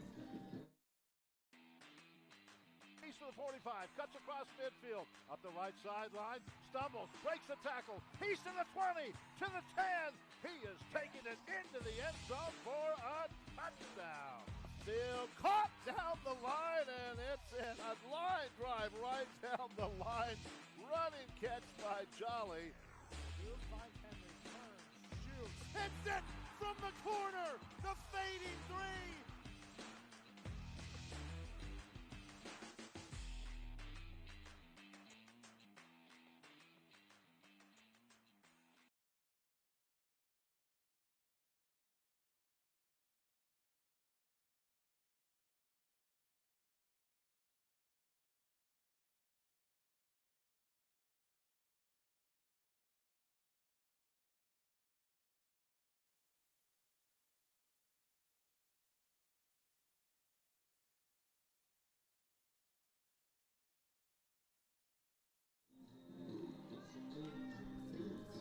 We welcome you back to Cox Softball Stadium in Fayette, Missouri. Ken Cuiava, Esteban Velas with you as we take this game to the top of the seventh. Still knotted up at 1 between Tennessee Southern and LSU Alexandria, and the big storyline for both of these teams has really been their stellar defense all game long. There's the first pitch on Davis, the 3-hole hitter. She's 0 for 3 on the afternoon. Couple flyouts to the left and a grounder to the right side. We have not had one game in this tournament where we have not had to play the entire seventh inning. We have not had any home team have the lead going into the bottom of the seventh. From a spectator point of view, that is amazing. Yeah. You get to watch some more softball. There's a 2-1. Hit to second. Throw to first. Overhand is in time. 1 away.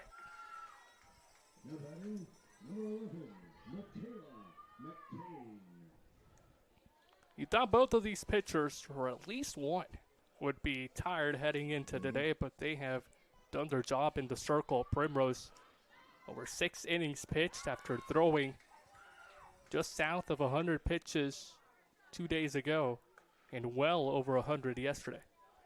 McCain is 3 for 3, base hit, double base hit.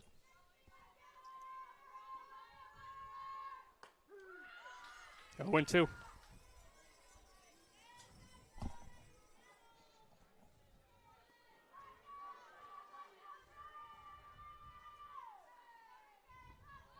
Now one misses low in the dirts. First ball for McCain.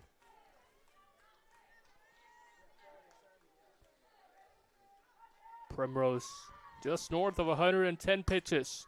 This one skied in the air to left. Moody backtracking, can't handle it.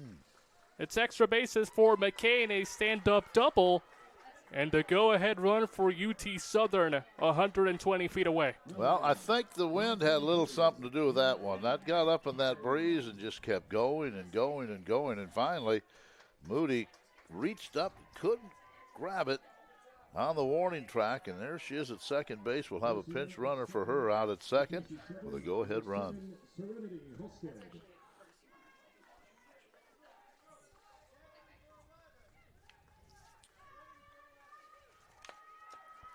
Halstead, the pinch runner at second. And the go-ahead run for UT Southern. Here's Bodley with the chance to give her team the lead, 0 for 2 so far. That was a play that Moody probably says I should have had that, but that's a tough one. That wind was just carrying that ball. And misses upstairs. boy, if you're the Firehawk fans, you have to wonder how many more chances we're going to get here. Down the middle, 1 and 2.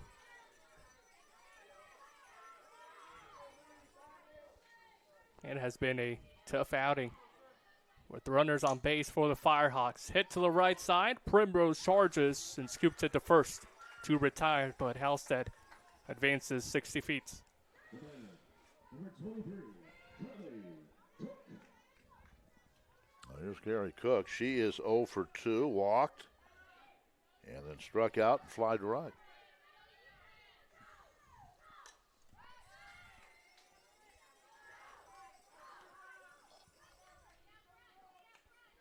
This is as close as you can get if you're UT Southern. Another runner at third.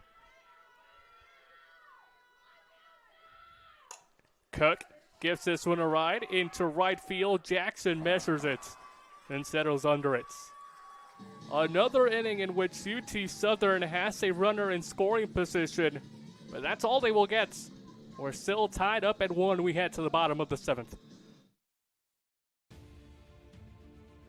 Welcome to the Heart of America Athletic Conference, where innovation meets tradition.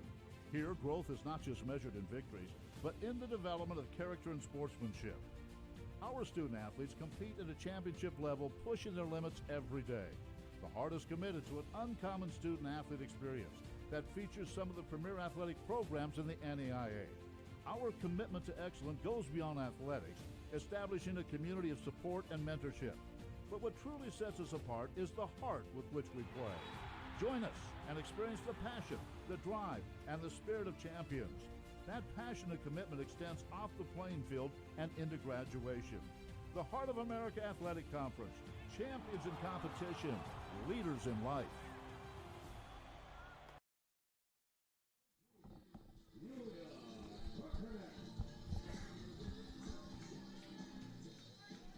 A chance for LSU Alexandria to walk things off in the bottom of the 7th. And it's the hitter they won up at the plate of Julia Quackerneck.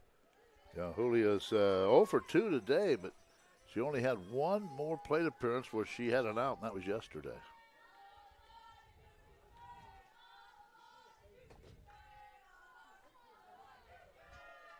Quackerneck named the Red River Conference Player of the Year. She's ahead 2-0. Well, Singletary has to be careful here. You don't want to put her on, but you don't want to give her something she can pull into that breeze headed toward left field either.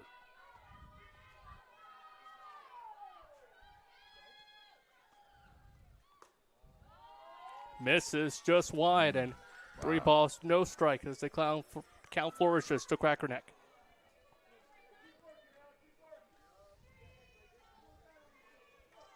Haley Primrose, the pitcher, is on deck. 3-0, and it's a straight 4-pitch walk given up by Singletary. You are more than happy with that if you're LSU. Yeah, now let's see how Trent Partridge wants to play this. You've got one of your better hitters and Primrose up. You bunt that runner to second, you go ahead and swing away. We're going to find out real quick. She got the best of Singletary in her last at-bat, an RBI double. Only run of the game for LSUA. Tried going with the bunt. Couldn't get it down. 0-1. Well, Singletary has 1 strikeout. She had 9 in the first game of the tournament, and boy, she could use one here.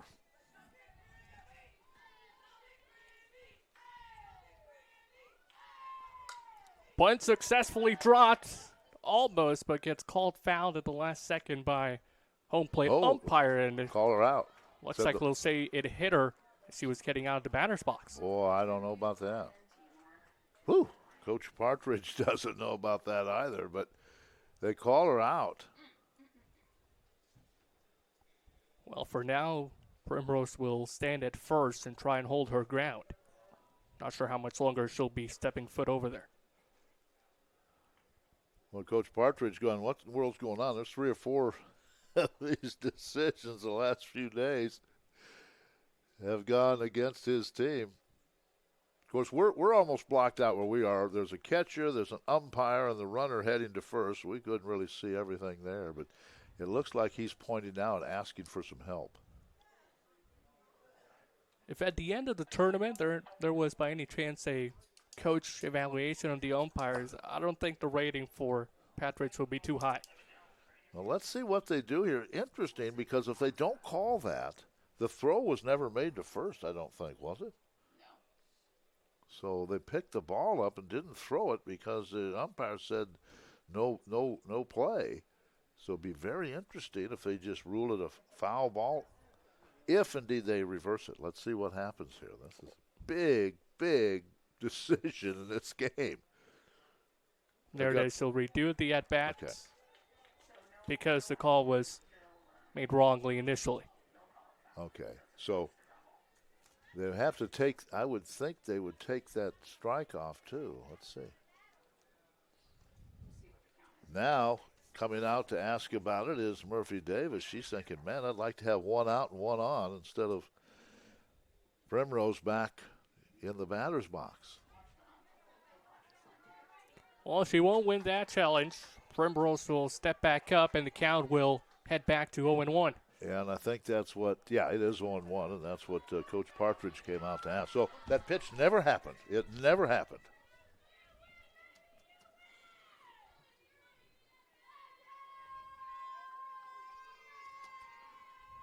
Here's the pitch. Primrose elevates it into the right side.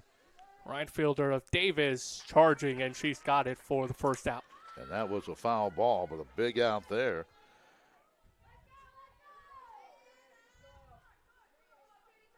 Now batting number 15, Caitlin Dunbar. Basically the same outcome. Yep. Just a fly ball instead, but one retired and a runner at first. Here's Dunbar. 0 for 2. First pitch hacking, but gets fouled back.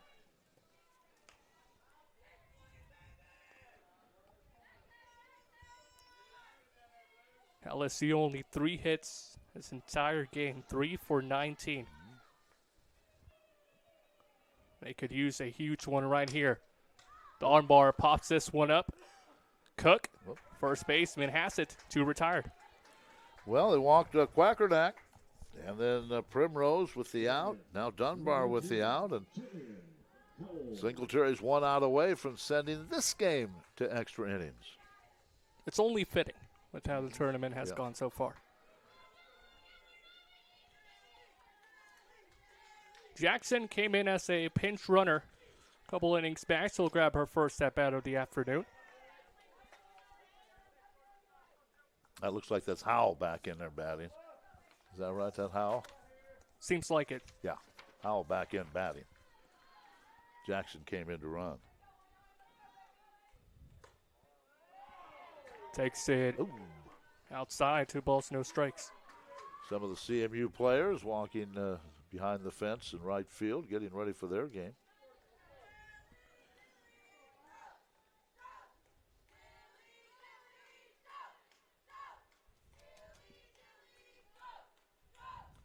Two-auto Howell gets it awry, but straight at the glove of Mosley, the second baseman. And a hot liner proves to be the final out of regulation. 7 innings have gone by in a breeze. It's 1-1 here in Fayette. We'll head to extra when we come back.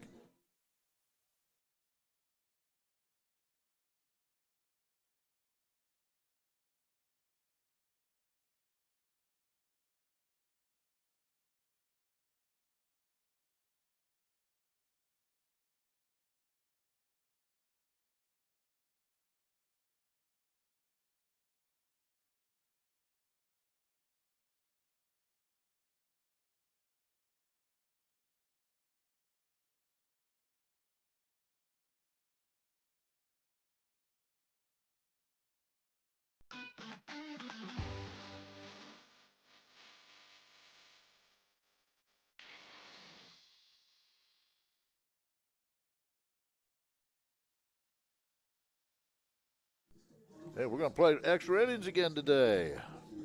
Firehawks have stranded 11. They're still right in it. Lindsay, Mosley, Hill, the three scheduled hitters. And back to the pitching circle, Haley Primrose. Safe to say she's over probably close to 300 pitches in this tournament now. Pitch high and outside, ball one. Well, I don't know how she does it, but she's back out there again, and she does not look uncomfortable at all. Nope. Little pop up, right field. Jackson, one out. 2 pitches, 1 out. And that brings up Alyssa Mosley. The second baseman was 2 for 3 with a couple of singles. Defensively, Sistrunk has been the star for the Generals today. That's ball one. Some hard hit balls by the Generals. Good team defense by the Firehawks. Next pitch, ball 2. Top of the 8th inning. Here's the next one. Ball 3 low. Again, as we talked about yesterday in these extra inning games, unlike the regular season, you don't have a ghost runner at second as you move on. You play them out. In the tournament, ball 4, a 4-pitch walk to Mosley.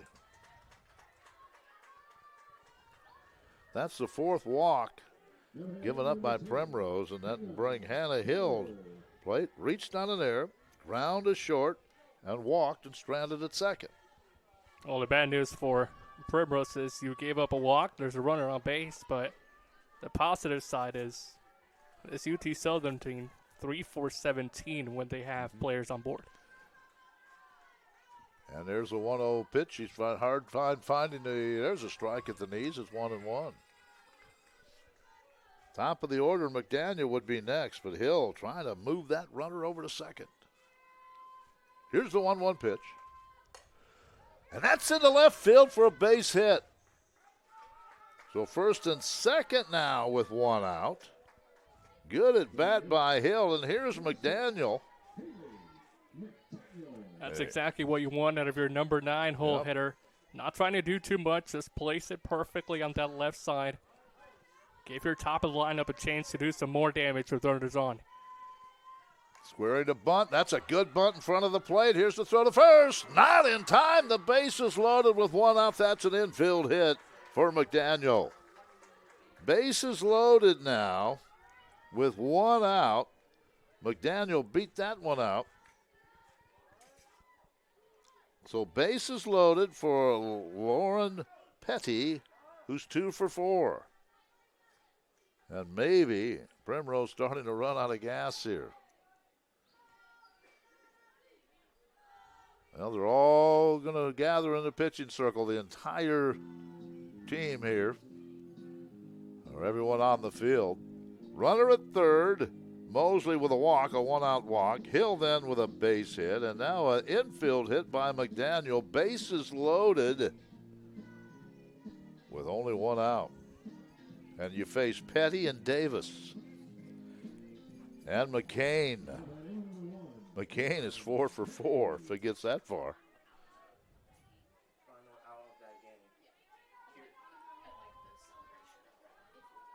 Infield in. They'll try to get the force at the plate. Here we go. Petty, first pitch to her. Ball 1 outside.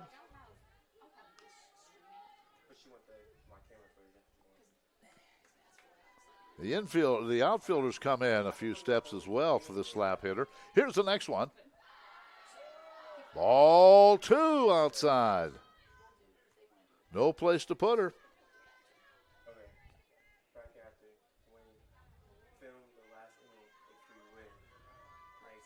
Here's the 2-0 pitch. Ball 3 high. And just like that, it looks like Primrose is, that tank's getting empty now. Yeah, the fatigue definitely starting to show for Primrose. When you're over 300 pitches in a 3-day span, that happens. There's a strike, and she needs more of that. 3-1 now to Petty, who took that one all the way, forcing Primrose to throw a strike. And here's the next one. Ground ball foul outside of third. And it's 3-2. Well, you might as well put it in there and let her hit it. Some way, somehow, Primrose can come back and get the K. Oh, man. Unbelievable. Yeah. Here it is, 3-2, bases loaded. 1-1 game, top 8. Primrose working to Petty. Here's the 3-2 pitch. Ground ball to third, throw home, and it's a wild throw. And Mosley will score, and the base is still loaded. They had the play, but a throwing error by Sistrunk. And now it's 2-1. Hill is on at third, McDaniel's on at second, and Petit on at first. And the Firehawks have taken a 2-1 lead on the error. All game long, we've talked about how great both of these teams have been defensively. Now there's a line drive, and that's over the head of the center fielder, Dunbar. Hill will score. Here comes McDaniel. Petty checks in at third on the double by Davis, and the Firehawks are blowing this one open here in the 8th inning. And it all comes after one mistake by your third baseman, who's been phenomenal all tournament long, but one missed throw proves to be costly, and you give this UT Southern team a chance to rally, and they will completely take advantage of it. Second and third now, still only one out, 3 runs in. It's 4-1. Here's the pitch. There's a strike to McCain, who is 4 for 4. Very interested spectators, the CMU Eagles. Strike 2. Well, after the error, Davis wasted no time with a 2-run double. Here's the next pitch. Fly ball left field. It's deep enough maybe to score another run. Here comes the runner. The catch is made, and the sacrifice fly is good as Petty scores, and it's a 4-run 8th inning. Staying at second is Davis. Huge sacrifice right there to get Petty by McCain. That's all she needed to do, just elevate the ball, put it somewhere in the outfield.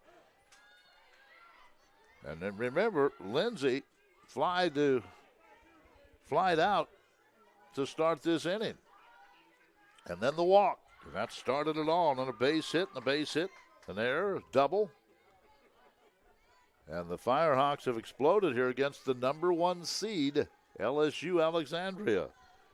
Here's the next pitch. That's high. And I just don't think there's any doubt about it. Primrose has thrown so many pitches in the last 3 days. Here's the next one to Bodley. That one stays upstairs. 4 runs across for the Firehawks. Here's the next one to her. Ball 4, another walk. Now coming to the plate, the 9th hitter in the inning, Kerry Cook. And that is the 2nd walk of the inning. That's 6 now. Given up by Primrose. There's another hit, and that gets by the right fielder, Jackson. Davis will score. Rounding third. Another run is in on the double, and this team has batted around. Davis scored, Bodley scored, and now all of a sudden the Firehawks have exploded in this game. And it all started with a defensive miscues and a couple more runs. Gandha lead on with another error, this time the right fielder. And this LSUA team has been great defensively, but the few times they're not, UT Southern takes advantage. There's the 10th hitter of the at bat. That's Lindsay. She started it off with a fly ball out. Wow.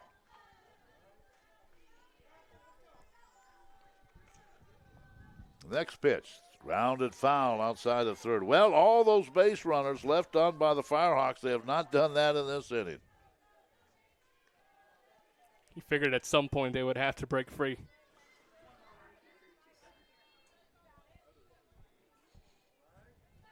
they have a big lead now. And here's the next one. Runner still at second. This is the 10th batter of the inning. So barring a huge comeback in the bottom of the 8th, it looks like the number 5 seed will continue in the tournament. There's a ground ball to third. Handled there, high throw, but out. And the inning comes to an end, but a huge inning for the Firehawks. They have a big lead as we head bottom 8.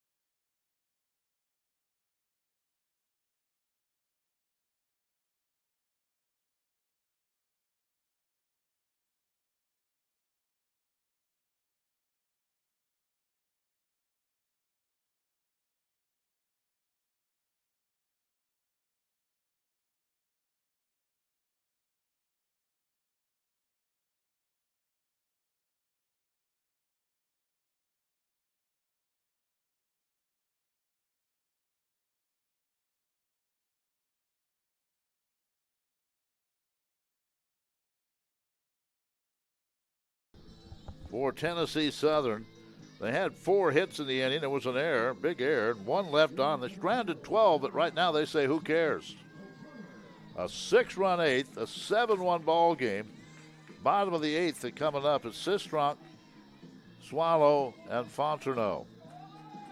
Well, Sistrunk's throw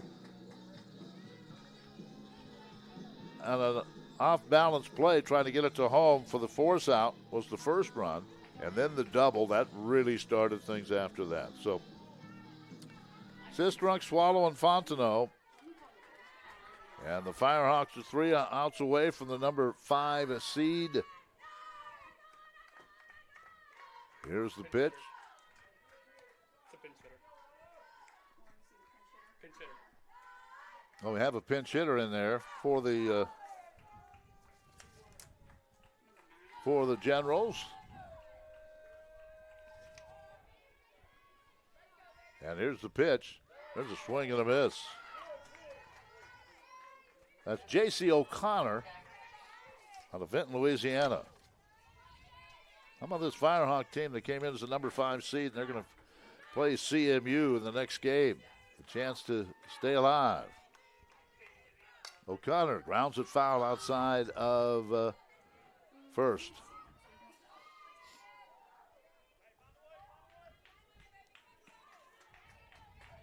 If she gets on, Alyssa Swallow would be the scheduled hitter.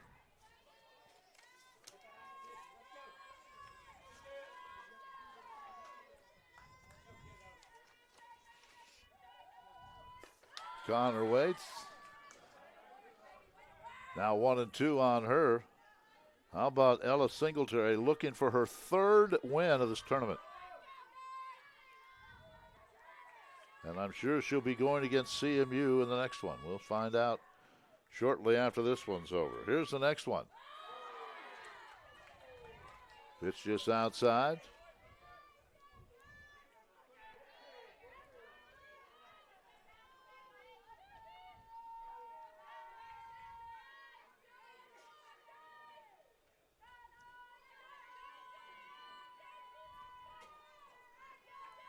Here's the pitch, swing and a miss. The second strikeout, and it's a big one to start the bottom of the 8th. 1 down. Well, Singletary just trying to go the distance, and that is a great start for her in this extra inning. Bottom of the 8th for her to be able to complete her entire game on the circle. Summer Brumley, now a pinch hitter, getting her first action of the tournament. As Coach Trent Partridge trying to get some more folks into the action here. Ball 1. 2 outs away from continuing in the tournament. These two teams played on day 2, and it was a 6-0 win for LSU. Here it's 7-1 in 8 innings. Ball high.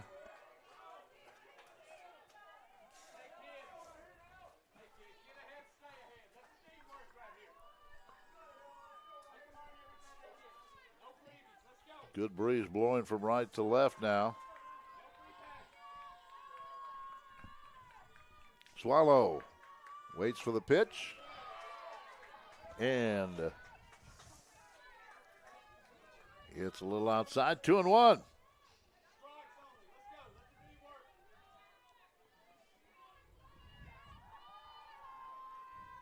Here's the next one to her. All outside. 3-1.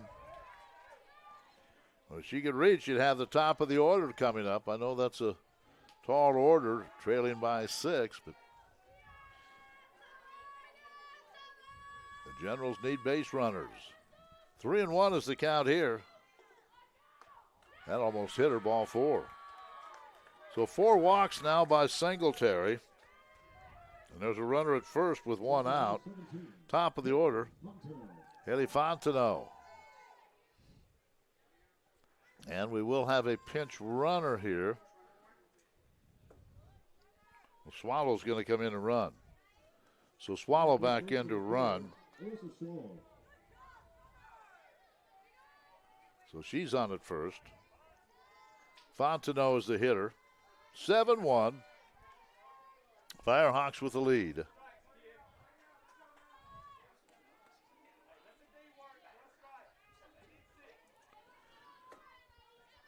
Fontenot and Moody, the next 2 hitters. And here's the first one to Fontenot. Ball 1 low. I'm liking the patience from LSU, especially them being down a fair share of runs late in the game. Usually you tend to get a bit more aggressive and overly aggressive at times, but it hasn't been the case so far for them. Here's the next one to Fontenot. There's a base hit into left center. Rounding second is Swallow. She'll head to third on the double by Fontenot.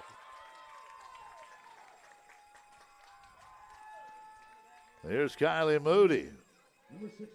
And the offense for one team starts to pick up. Well, the other one can do just about the same. And it all starts like this.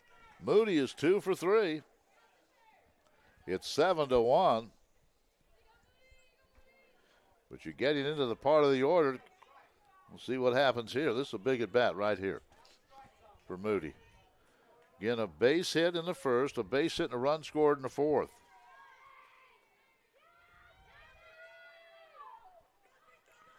Pitch to her. Ball inside. Now Singletary trying to find the plate. She got the first batter on a strikeout. But now second and third with 1 out. And a 1-0 count on Moody. Ground ball is short. No play. Here's a throw to first. Not in time. That'll be a base hit and a run scored. So it's now 7-2. Fontenot is on at third. Moody's on at first with an infield hit. Now it's this beautiful softball all the way around. Petty, a great diving catch to prevent another run from coming in to score. And you look at the base running for Fontenot at second. She did just enough to kind of obstruct the view of Petty, the shortstop, and made that play a bit more difficult for her to handle. Here's Maddie Baker, right-handed hitter. Swing and a miss of the first pitch. First and third now with 1 out and 1 run in. A 1-1 game, and all of a sudden, this inning alone, 6-1. Next one to Baker. Foul back 0-2, and that's what Singletary wants. Throw strikes. Well, you're ahead by 5. There's no reason to be working around hitters. Your defense has been great all tournament. Let them showcase themselves again. Here's the next one to Baker, the 0-2. Foul right side. She stays alive.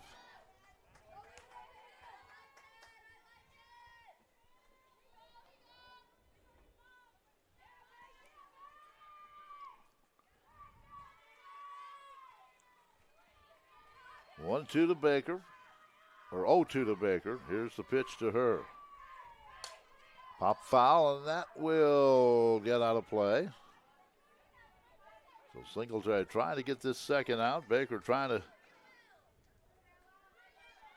keep this inning alive. You want to prolong the at-bat for as much as you can if you're Baker. Singletary, just over 100 pitches. And she'll be pitching in the next game if this score holds up. I'm sure she will be. Here's the pitch to Baker.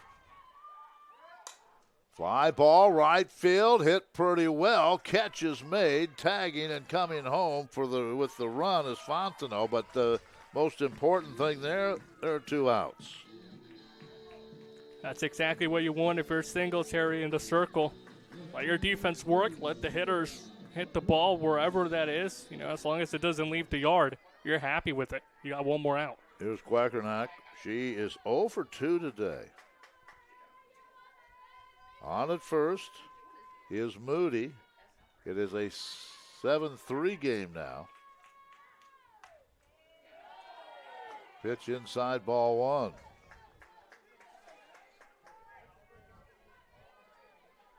Have to give a lot of credit to Singletary for retiring Quackernack already 2 straight times. And here's the next one to her. Ball 2 outside. Someone who entering yesterday was perfect in this tournament and was only retired once after yesterday. 2-0 is the count. Primrose on deck. And the pitch. Ball 3.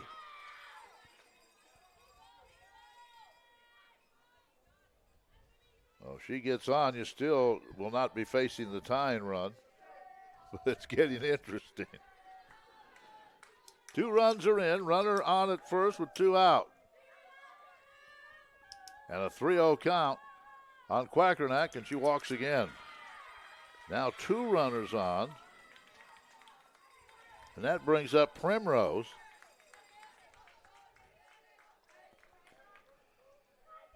And now a meeting in the pitching circle with all the infielders. And Primrose undoubtedly will have an extra spark to her. She's trying to prove something here, get a couple of those runs back. She was the one who gave them up in the circle. Of course, her defense didn't quite help her out as well, but if she can gain some back here, her entire team, and especially her, will be more than happy. Well, we're going to have a pitching change with 2 outs here in the 8th inning. And Stella Gilbreth will come in. She pitched some yesterday. So I think running out of gas, Singletary. So she is out. Gilbreth will come in. For Singletary, she struck out just a couple in this game. With that walk, she walked 5. She's responsible for the 2 runners on base. She gave up 5 hits. And the 3 runs are her responsibility, as are the 2 on base. So here's Gilbreth trying to get that final out. Gilbreth is from Troy, Alabama.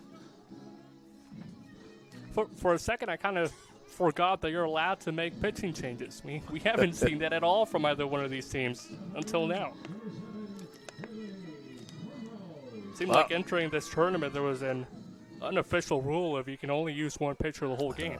Well, here's Primrose facing Gilbreth. And the pitch to her. There's a strike.